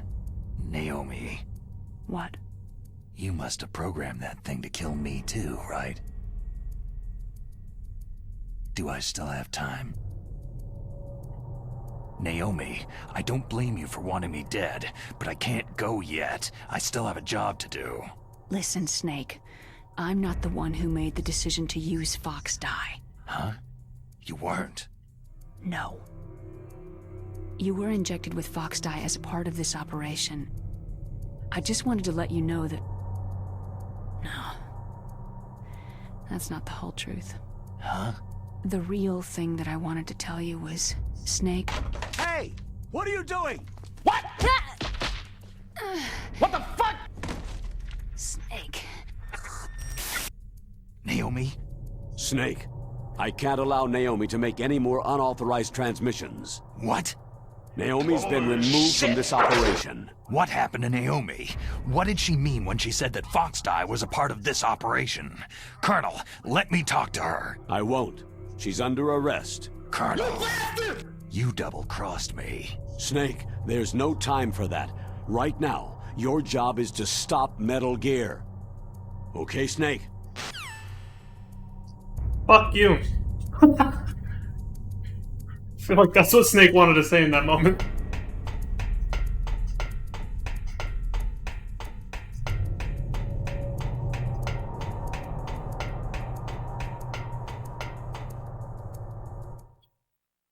Jesus.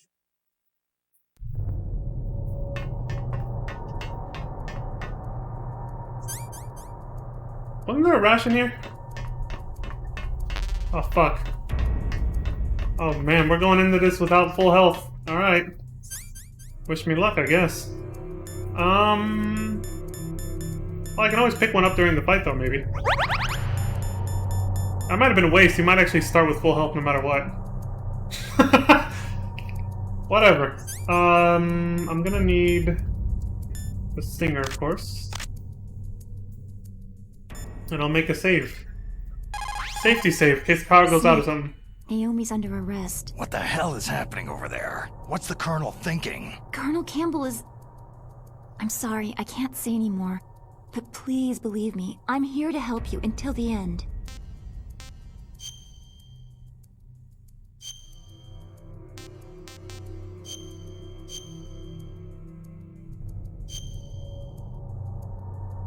Please, Snake, don't give up!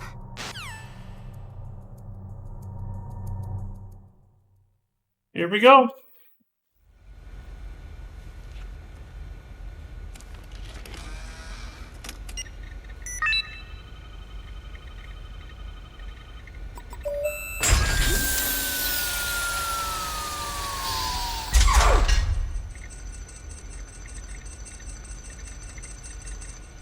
PAL code number 3 confirmed.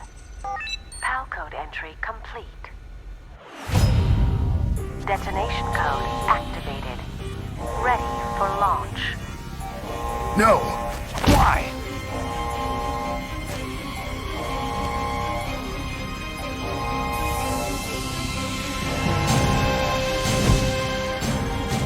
I deactivated it! Shit! Thank you, Snake.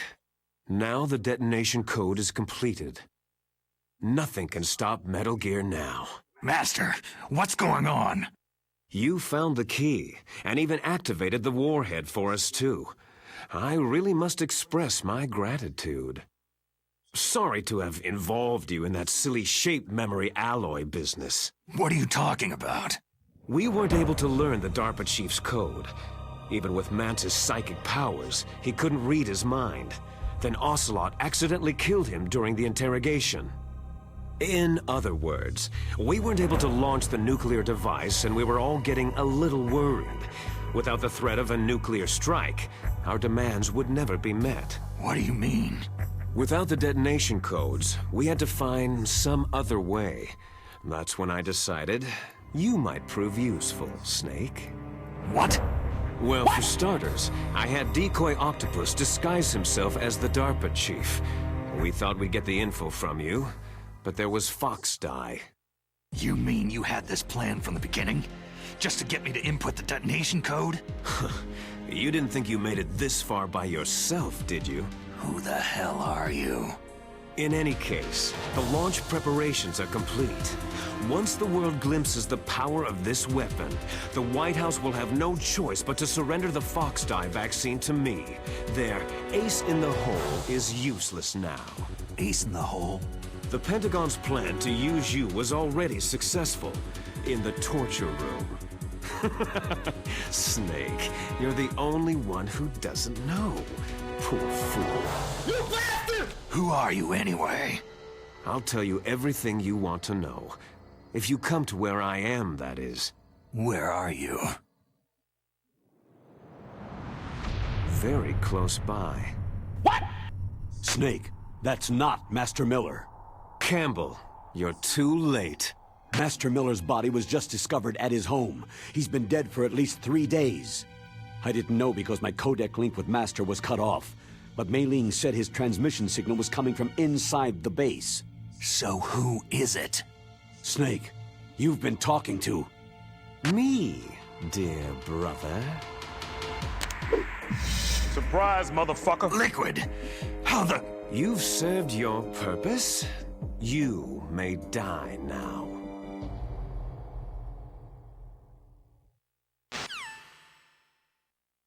I love the pause when he asks him, "Where are you?" And he's like, there's just a long pause, and you hear the music sort of kind of beeping a little bit. Like, it goes like, it kind of changes, it goes, but it's really quiet and subtle. And then he's just like, very close by. That's like, it's so ominous. Which it should be, obviously, but... well, we know how this goes. Do they call me and say anything if I try this?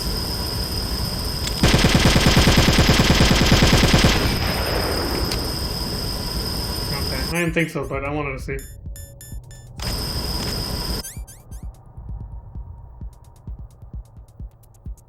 What? Otacon, I need some help here. Snake, that's bulletproof glass. You can't break it with an ordinary weapon. Can't you open the security lock here? I'll try. Just hold on for a minute. I don't have a fucking minute, man. I'm gonna die. I hacked into security. Snake, I'm opening the door.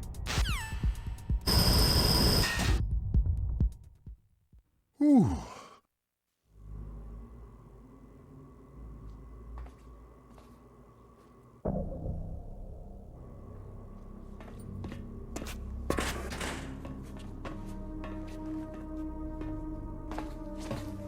Liquid! I like how he had a jacket fully closed when he was talking with Ocelot earlier. Did you like but for some reason he had it like...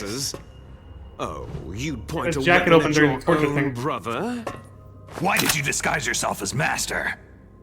So I could manipulate you more easily. You performed quite well, I must say. Although the boys at the Pentagon are probably saying the same thing. What the hell are you talking about? Following orders blindly with no questions asked? You've lost your warrior's pride and become nothing more than a pawn, Snake. What? Stopping the nuclear launch, rescuing the hostages, it was all just a diversion. A diversion? The Pentagon only needed you to come into contact with us. That's what killed the ArmsTech president and Decoy Octopus. You don't mean... Gotta love the CIA, right? That's right. You were sent here to kill us, so they could retrieve Metal Gear undamaged along with bodies of the Genome soldiers. From the beginning, the Pentagon was just using you as a vector to spread Foxdie. Foxdie? It can't be. Are you telling me Naomi was working with the Pentagon? They thought she was, but it seems that Dr. Naomi Hunter couldn't be controlled so easily. What? We've got a spy working in the Pentagon.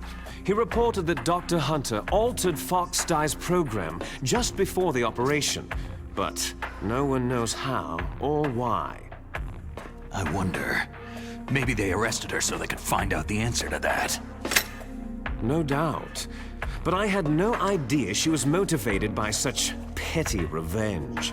We still don't know what changes she made to Fox Dye's program. Oh well, doesn't matter.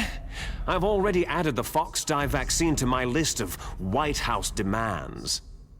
There's a vaccine? There must be, but that woman is the only one who really knows. Anyway, it might prove to be unnecessary. Yeah? Why's that? You were successful in coming into contact with all of us, so we must have all been exposed to the virus. It's true that the Arms Tech president and Decoy Octopus were killed by Fox Dye. But Ocelot, myself, and you, the carrier, were apparently unaffected. A bug in the virus's programming? Could be. In any case, if it doesn't kill you, then I'm not worried either. After all, our genetic code is identical. So it's true. You and I are...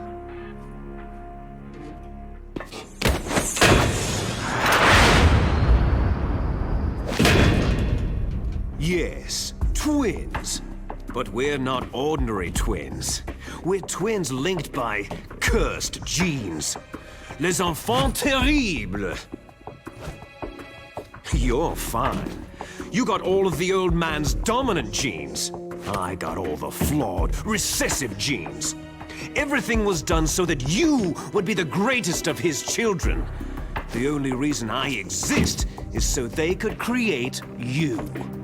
So you're saying I'm the dominant one? That's right. I'm just the leftovers of what they used to make you. Can you understand what it's like to know that you're garbage since the day you were born? But I'm the one Father chose. So that's why you're so obsessed with Big Boss. Some warped kind of love. Ha! Love? It's hate. His choosing me, knowingly, to be the inferior one? For this, I want revenge. You don't even understand this. You, who could kill your own real father. You stole my chance for revenge. Now I'll finish the work that Father began. I will surpass him. I will destroy him. You're just like Naomi. Well, I'm not like you.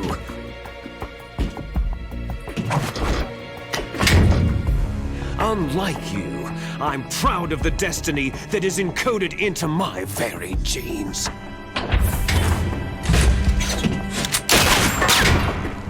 You missed your last chance. You'll regret that forever.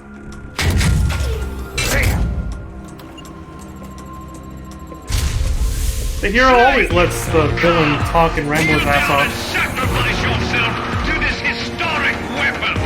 It's always how these movie tropes go, right? Consider it an honor, a gift from your brother.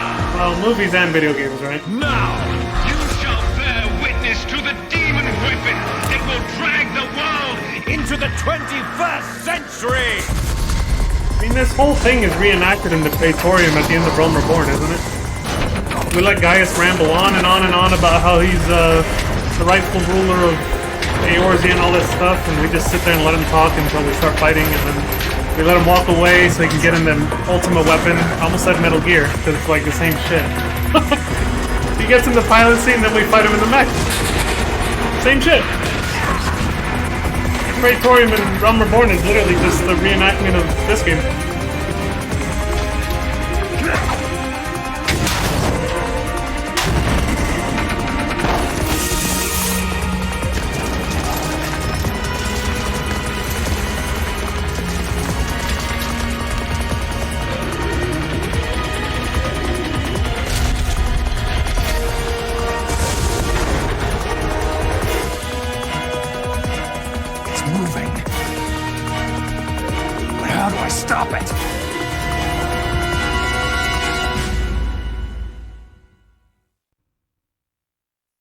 The old-fashioned way. Good old-fashioned K-Kona firepower.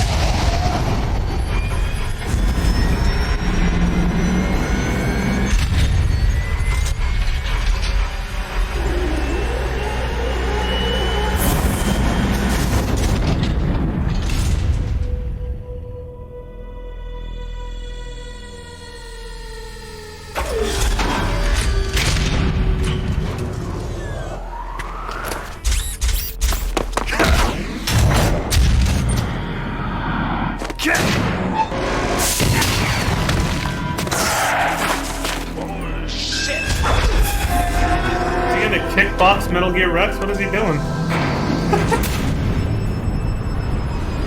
Why did he even jump towards it? What was he gonna do with his bare hand?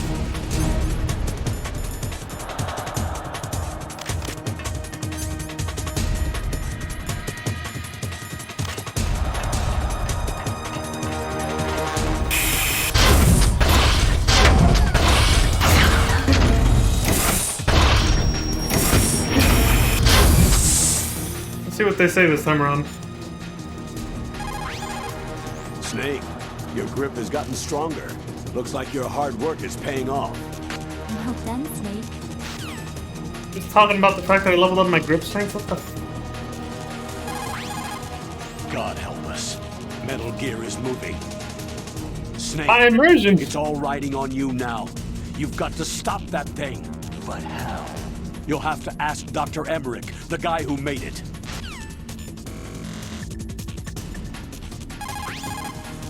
Snake, Rex's armor is impregnable. You can't do any damage with the weapons you've got.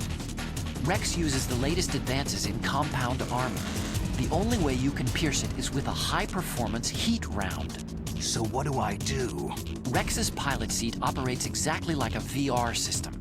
It's got multiple sensors connected to a high-tech interface used for the controls. It's completely self-enclosed and shut off from the outside environment. He's not using his naked eyes. That's right. So if you could somehow destroy the sensors... Do you see that round plate on Rex's left arm? Yeah, that thing that looks like a shield. That's a radome. If you can destroy that thing, it won't be able to use its electronic equipment. So he'll be blinded. Yeah. Try to hit that radome with a Stinger missile. So will that stop it? No. Rex was designed so it can be controlled manually, too. Oh, great. The part that looks like a beak is where the pilot seat is. In an emergency, it will open up. Rex's armor is perfect. You can't destroy it. You told me that already. But the interior is a different story. I get it. First I destroy the radome. That will force him to open up the pilot seat. Right. If you can shoot a missile into the cockpit, you'll destroy the computer control system. You intentionally designed it with a weak point? It's not a weak point. More like a weakness. People and weapons just aren't very appealing without a weakness of some kind. Don't you think? I guess so. I owe you one, Otacon. Strange logic, but in this case, yeah, it helped us out.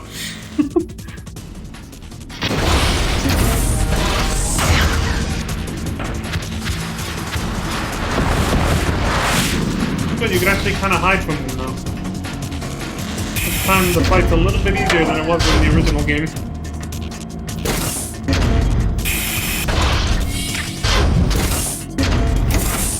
He has no idea where I am.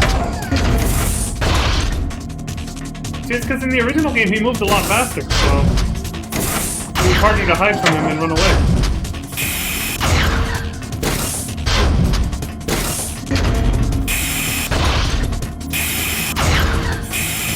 Oh, he saw me.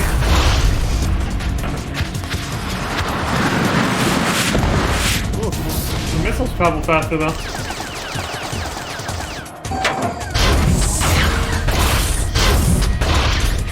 Oh, there it is.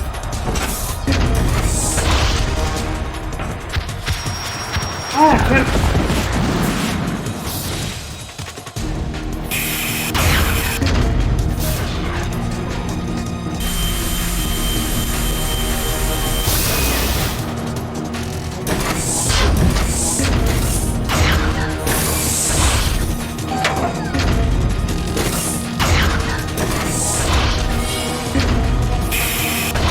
He's looking for me.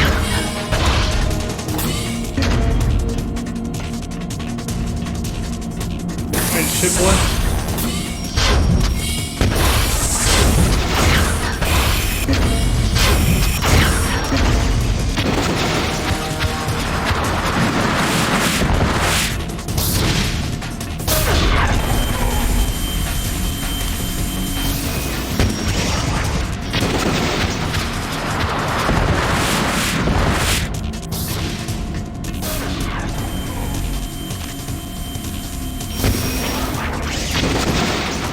GG. Way easier than last time. Again, easier difficulty too, but still. That was still way easier. Did that do it?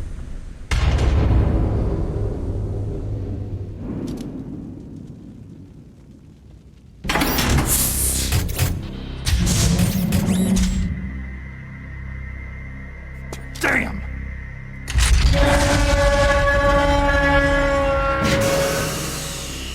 Love how they make it actually sound like a T-Rex, you know? Jurassic Park, let's go!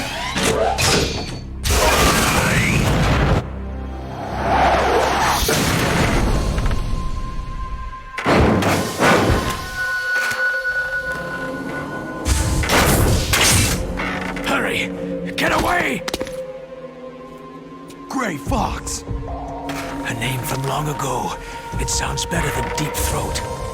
So it is you. You look terrible, Snake. You haven't aged well. I'll send you back to hell!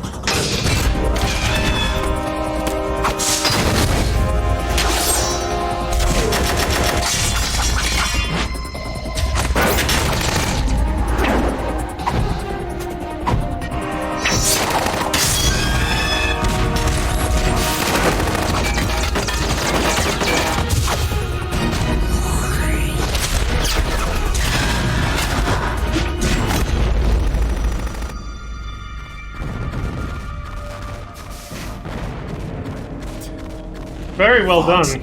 Why? What do you want from me? Greatly remade cutscene right there. I'm a prisoner of death. Only you can free me. Fox, stay out of this. What about Naomi? She's hell-bent on taking revenge for you. Naomi. You're the only one who can stop her. No, I can't. Why? Because I'm the one who killed her parents. I was young then, and couldn't bring myself to kill her too. Oh, I felt so bad that I decided to take her with me. I raised her like she was my own blood, to soothe my guilty conscience. Even now, she thinks of me as her brother. Fox. Outwardly, we may have seemed like contented brother and sister. But every time I looked into her eyes, I trembled with fear. Tell her for me. Tell her that I was the one who did it. There you are!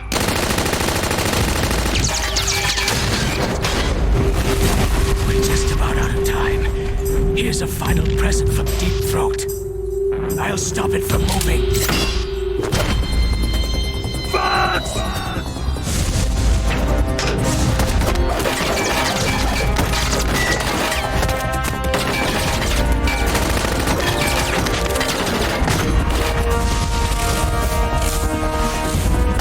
Oh, shit!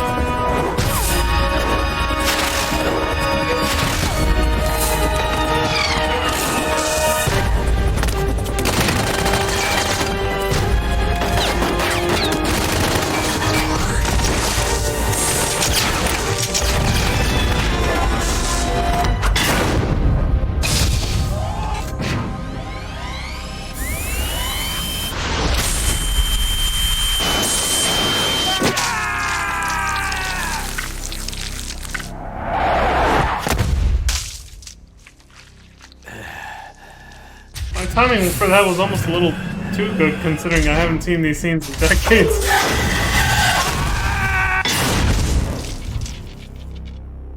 In the Middle East, we don't hunt foxes, we hunt jackals. Instead of foxhounds, We use Royal Harriers! Fox! how strong is that exoskeleton of yours? Snake, are you just going to sit by and watch him die?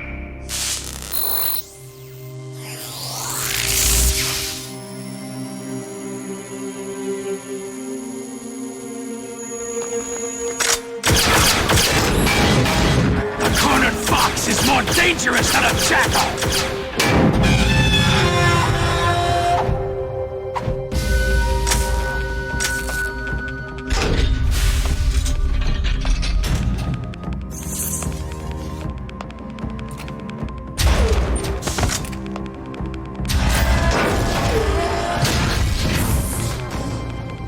He destroyed the radome.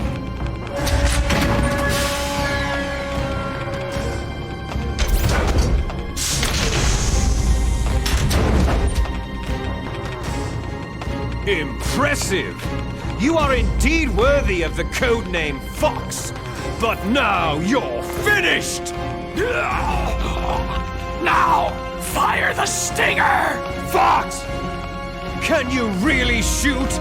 You'll kill him too! Shit. Now, in front of you, It's no I good. can finally I can't die. do it. After Zanzibar It's no good. land, I can't I do was it. taken from the battle, neither truly alive nor truly dead. It's no good. An I undying can't do it. shadow in a world of light. But soon it will finally end.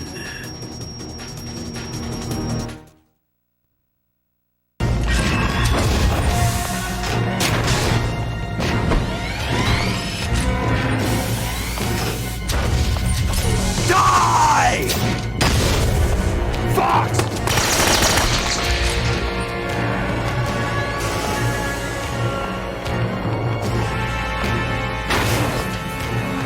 Snake, we're not tools of the government or anyone else. Fighting was the only thing I was good at. But at least I always fought for what I believed in. Snake, farewell.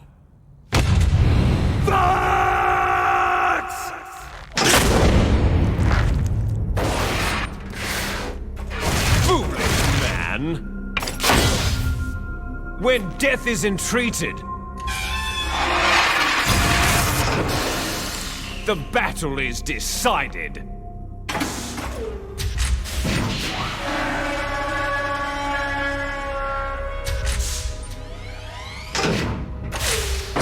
You see, you can't protect anyone! Not even yourself!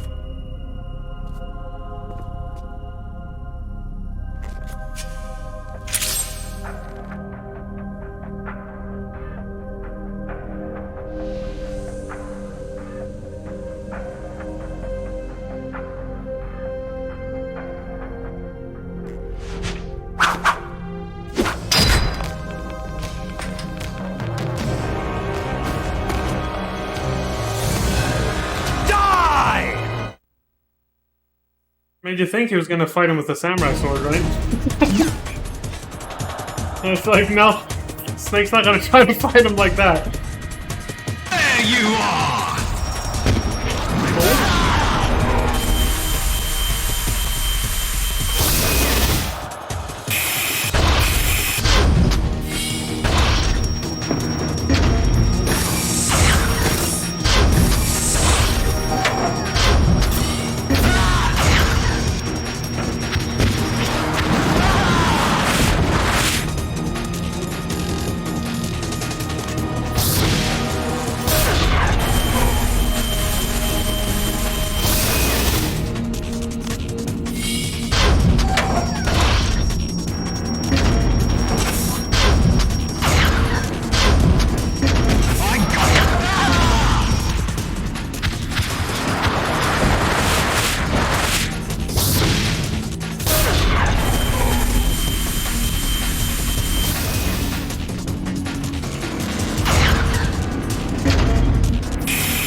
Put some distance between us and then you can't do shit. Snake! I'll crush you into dust!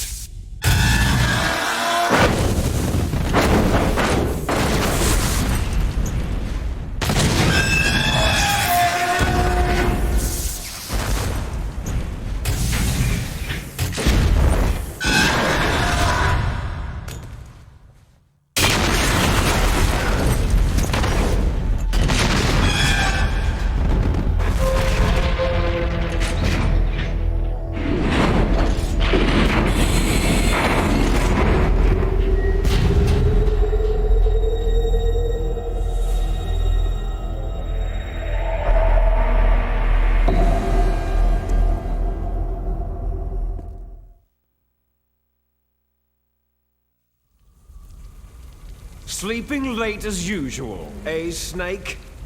Liquid, you're still alive. I won't die, as long as you still live. Too bad. It looks like your revolution was a failure. Just because you've destroyed Metal Gear doesn't mean I'm done fighting. Fighting? What are you really after? The restoration of the era when warriors such as us lived as we should. That was Big Boss's fantasy. It was his dying wish. When he was young during the Cold War, the world needed men like us. We were valued then. We were desired. But things are different now. With all the liars and hypocrites running the world, war isn't what it used to be. We're losing our place in a world that no longer needs us. A world that now spurns our very existence. You should know that as well as I do. After I launch this weapon and get our $1 billion, we'll be able to bring chaos and honor back to this world gone soft. Conflict shall breed conflict, new hatreds will arise, and our own biosphere shall steadily expand. But as long as there are people, there will always be war. But the problem is balance. Father knew what type of a balance was best. Is that the only reason? Isn't that reason enough for warriors such as us? I don't want that kind of world. Ha! You lie! So why are you here then? Why do you continue to follow your orders while your superiors betray you? Why did you come here? Well, I'll tell you then. You enjoy all the killing, that's why. What? Are you denying it? Haven't you already killed most of my comrades? That was... I watched your face as you delivered the coup de grace. Oh, it reflected such vitality. You're wrong. There is a killer inside you. You don't have to deny it. We were created to be that way. Created? Les enfants terribles. The terrible children. That's what the project was called. It started in the 1970s. Their plan was to artificially create the most powerful soldier possible. The person that they chose as the model was a man known then as the greatest living soldier in the world. Big Boss. But Father was wounded in combat and already in a coma when they brought him in. So they created us from his cells, with a combination of 20th century analog cloning and the Super Baby method. Super Baby method? They fertilized an egg with one of Father's cells, and then let it divide into 8 clone babies. Then they transferred the clones to someone's uterus, and later intentionally aborted 6 of the fetuses to encourage strong fetal growth.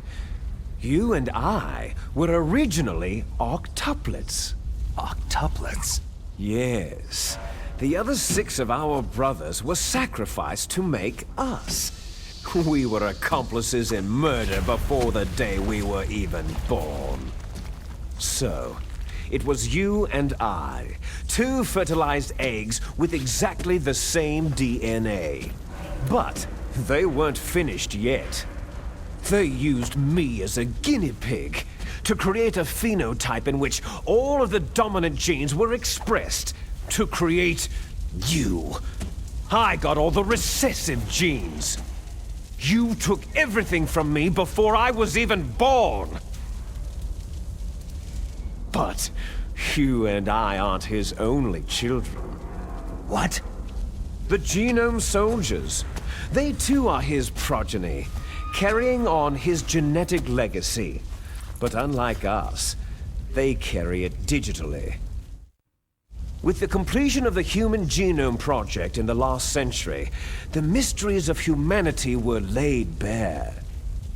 Thanks to Father's DNA, they were able to identify more than 60 soldier genes responsible for everything from strategic thinking to the proverbial killer instinct. Those soldier genes were transplanted using gene therapy into the members of the Next Generation Special Forces. That's how they became the Genome Soldiers. That's right. The Genome Soldiers that you've been killing right and left are our brothers with the same genes as ours. The Genome Soldiers? They are misshapen creatures, artificially produced from Father's genetic pattern. They are our blood brothers, and they were born of many an ultimate sacrifice. Sacrifices? Human experiments. Huh? 1991, the Gulf War. The military secretly injected soldiers with the soldier genes. The Gulf War syndrome that hundreds of thousands of returning soldiers complained about was a side effect of it. Ha! Everyone knows that the Gulf War syndrome was caused by exposure to pesticides and radiation from depleted uranium rounds. That was just a cover story issued by the Pentagon. First, they tried to say it was post-traumatic stress disorder, then chemical or biological weapons. The poison gas detection units and the anti-sarin injections, they were all just to cover up the secret genetic experiments. So then, the so-called Gulf War babies that have been reported by Gulf War veterans are... Yes, they too are our brothers and sisters. So the Genome Soldiers mean that the experiments were a success? Success? Don't be a fool. They're a complete failure. We're on the verge of extinction. What? Have you ever heard of the asymmetry theory? Nature tends to favor asymmetry. Those species which have gone extinct all show signs of symmetry. The Genome Soldiers suffer from the same problem, signs of symmetry. So do I, as do you. That's right. We are all on the verge of death at the genetic level. We don't know when or what type of disease will occur. That's why we need the old man's genetic information. You want Big Boss's DNA so you can save your family? It's very touching. In nature, family members don't mate with each other, and yet they help each other to survive. Do you know why? Because it increases the chances that shared genes will be transmitted to future generations. Altruism among blood relatives is a response to natural selection. That we will help our blood relatives is inscribed in our very genes. You're telling me that your genes are ordering you to save the Genome Soldiers? You can't fight your genes. It's fate. All living things are born for the sole purpose of passing on their parents' genes. That's why I'll follow what my genes tell me. And then, I'm going to go beyond, in order to break the curse of my heritage. And to do that, first, I will kill you. Look behind you. Meryl? What? What the fuck? Is she alive? I'm not sure. She was alive a few hours ago. Poor girl kept calling your name. Meryl? Stupid woman. Falling in love with a man who doesn't even have a name? I have a name. No. We have no past, no future. If we did, our fate is nothing but what is determined in the genes we inherited from our father. Let Meryl go. As soon as we finished our business, we're almost out of time. You're talking about Foxdie. No. It seems now that the Pentagon knows that Metal Gear is destroyed. They've arrived at a decision. They won't even need a BDA. If you want the details, why don't you ask your precious Colonel Campbell? Colonel, can you hear me? Yes, I'm listening. What is the Pentagon trying to do? Colonel, answer me! The Secretary of Defense has taken over active control of this operation. He's on his way there by AWACS. What for? To bomb the place. What? Not only that, B-2 bombers just lifted off from Galena Air Force Base.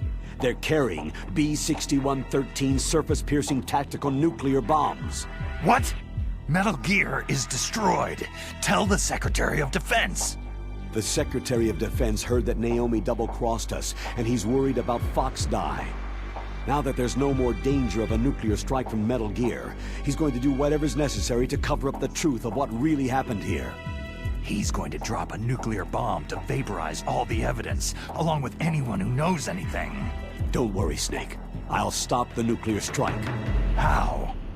I may be only a figurehead here, but I'm still officially in command of this mission. If I issue an order to delay the strike, it'll confuse the chain of command and at least buy you some time. It'll give you a chance to escape. But Colonel, if you do that... It's okay, Snake. The truth is, Foxhound was already the subject of an undercover investigation. Meryl was transferred to this base just before the terrorist attack as a way of manipulating me. Those bastards! I'm sorry. You bastard! They forced me to cooperate in exchange for her life. You'd better get out of there, Snake. Are you sure? It'll be bad for you. Don't worry. It's the least I can do for you after all the lies. Colonel.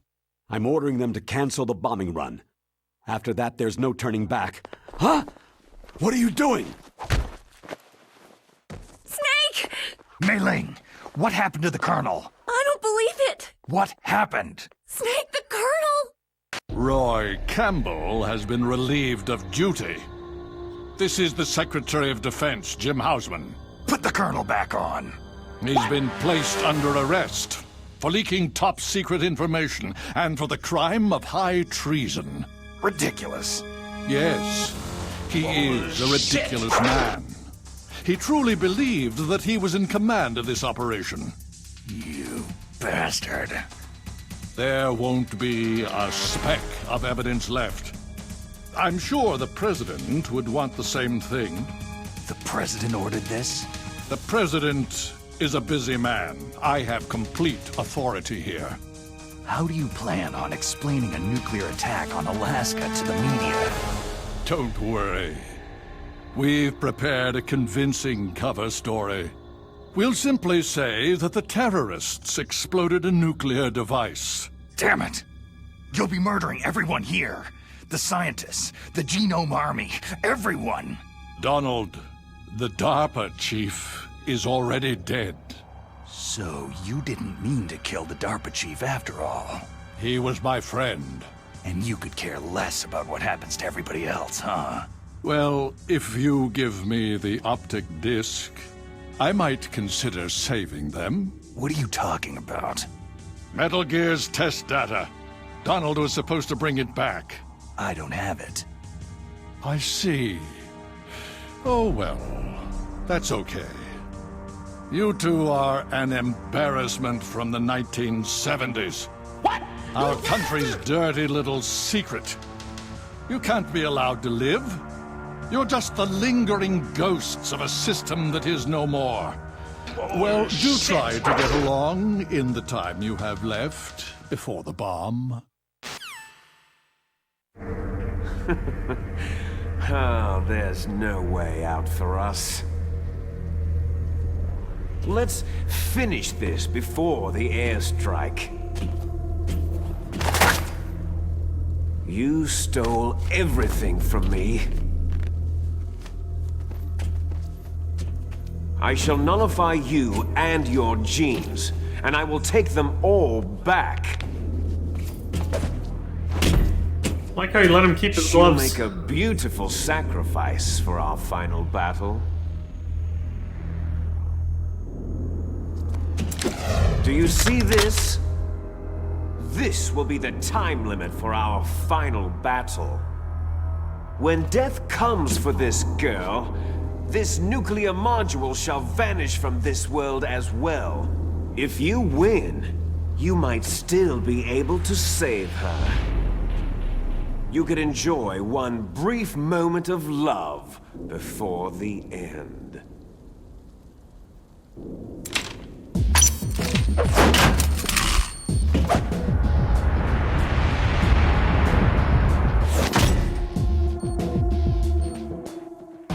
And if you cross this line, you'll fall. At this height, it'll kill even you.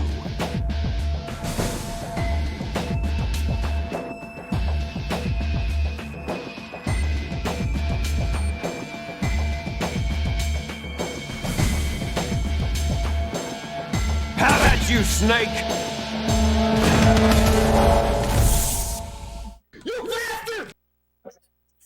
All right. Round 3, I guess.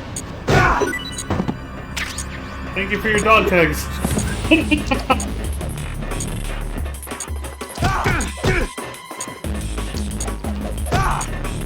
Still got him.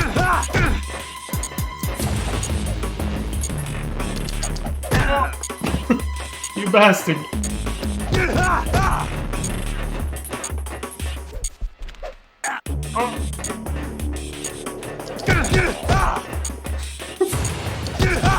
Very generous time limit on very easy, isn't it?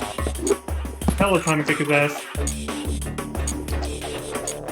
Is that all you've got?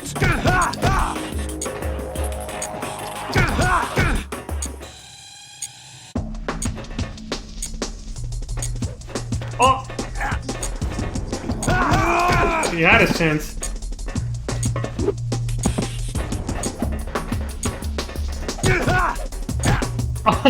Better hurry! Try my move against me.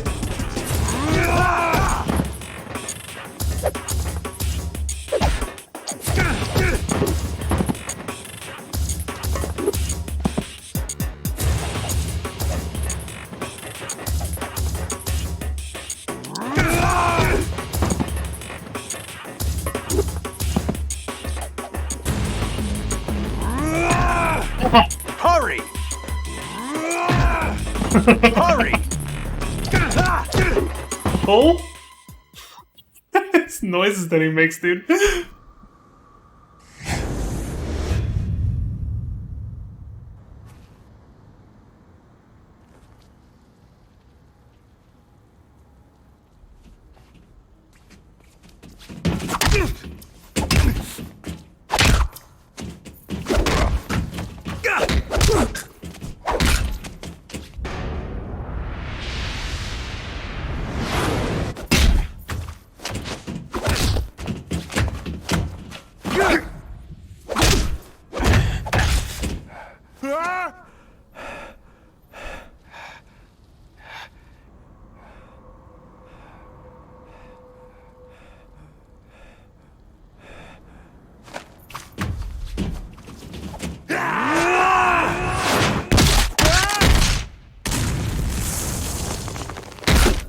The shockwave.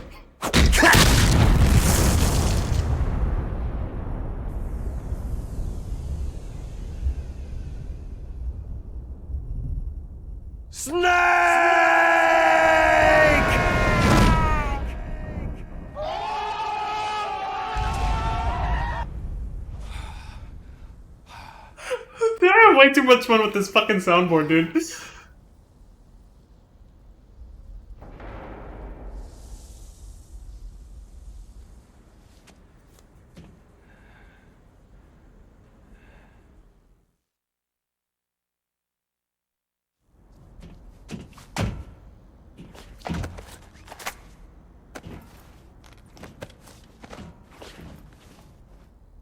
Meryl.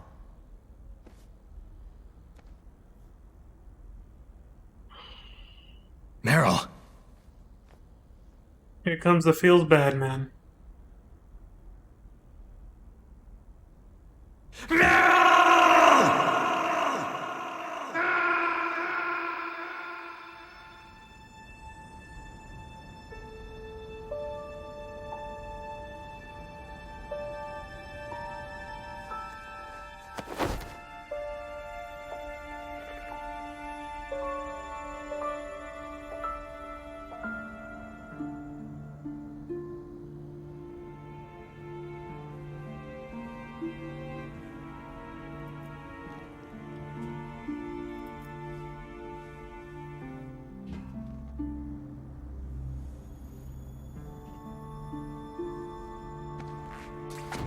Forgive me.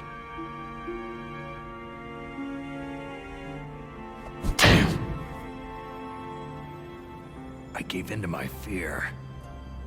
I gave in to my pain. I sold your life to save my own. I'm a loser. I'm not the hero you thought I was. I'm nothing.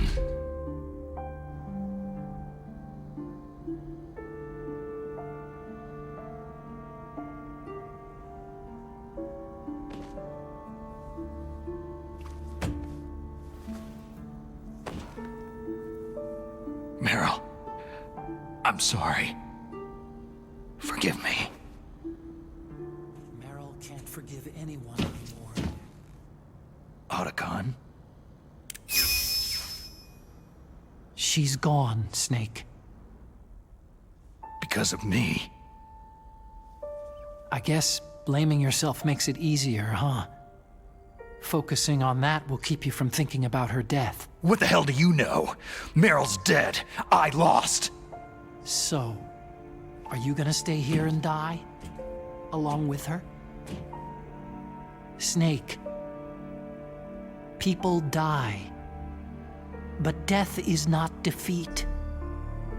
That's what Hemingway said. I lost Wolf, too.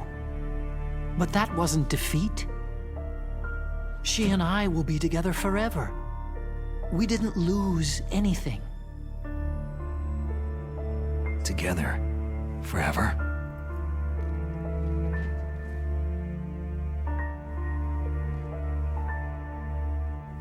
It's true that Wolf is dead. But our love didn't die with her. Life isn't just a game of win or lose. Don't you think? Let's live, Snake. There's a parking garage right next door. We can get to the surface from there. Come on. I released all the security locks. It'll be okay. We can escape. You have my word on it.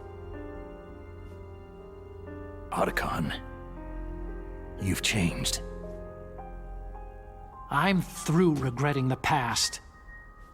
Life isn't all about loss, you know?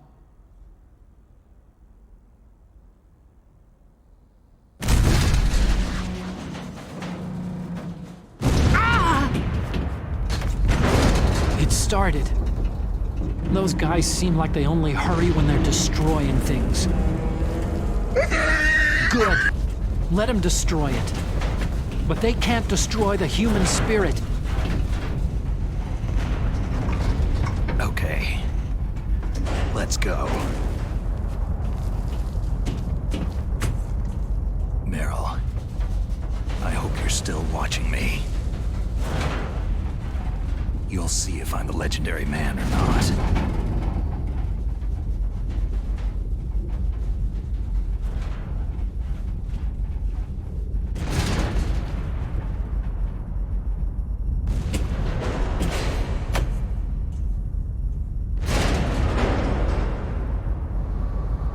Come on, hustle.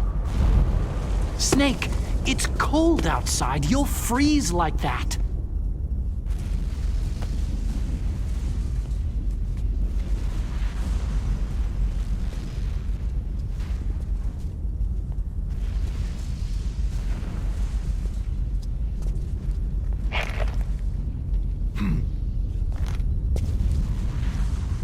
My sneaking suit. You better hurry. Weird how I didn't notice until he stepped on it, even though he looked right at it when he looked down at his arm. Hurry!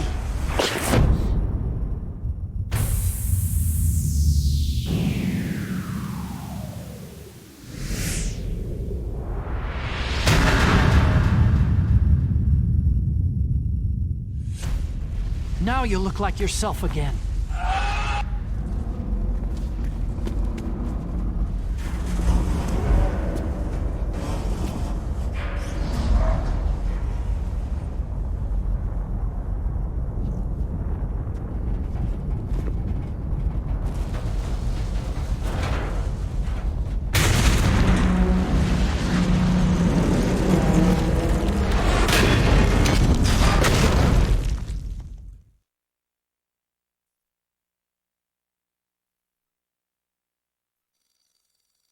Hurry! Here we go.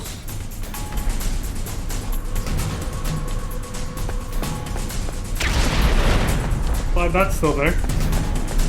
It is dark as shit on my TV though. I'll take the wheel.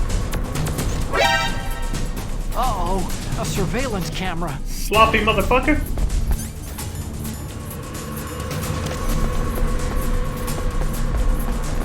Uh-oh, no key. You bastard!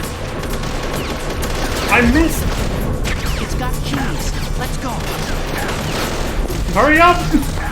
I'm gonna die! Snake, climb in. Let's go. Jesus. It takes way longer for him to start the car in this one. Use the weapon button to fire that machine gun. Shoot back on it, Snake.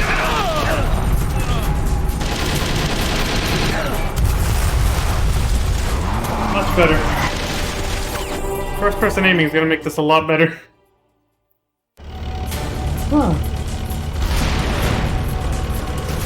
I know what's gonna happen.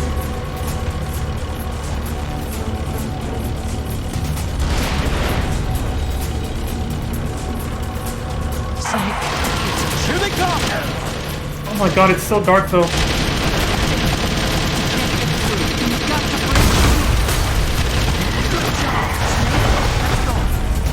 Fuck, man. It's gonna be one wild ride. Here they come!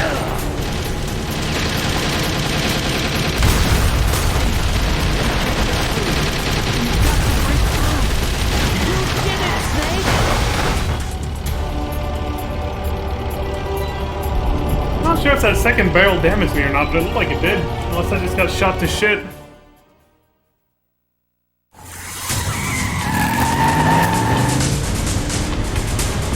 The music for this part was definitely better than the original. I will not argue that. Not yet, Snake! It's not over yet! Liquid! Let's hope this goes better than last time.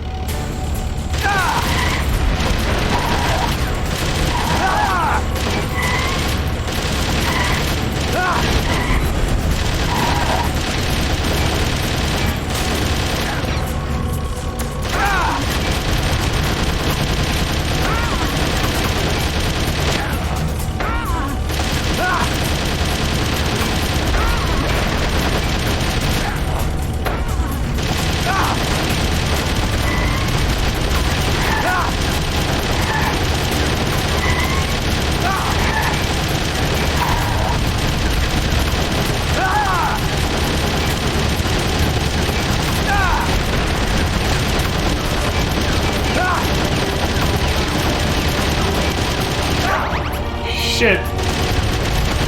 Bastard got me. I think I had a ration. Well, that would have been it.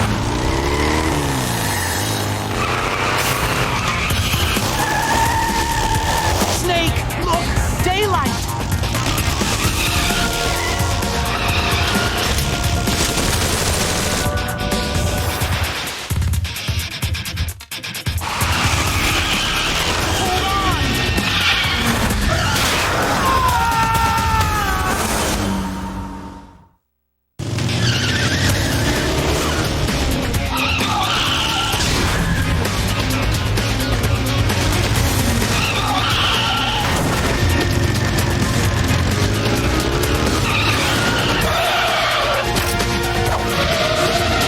You gotta wear gloves and strap Otacon. I have one of those for working out.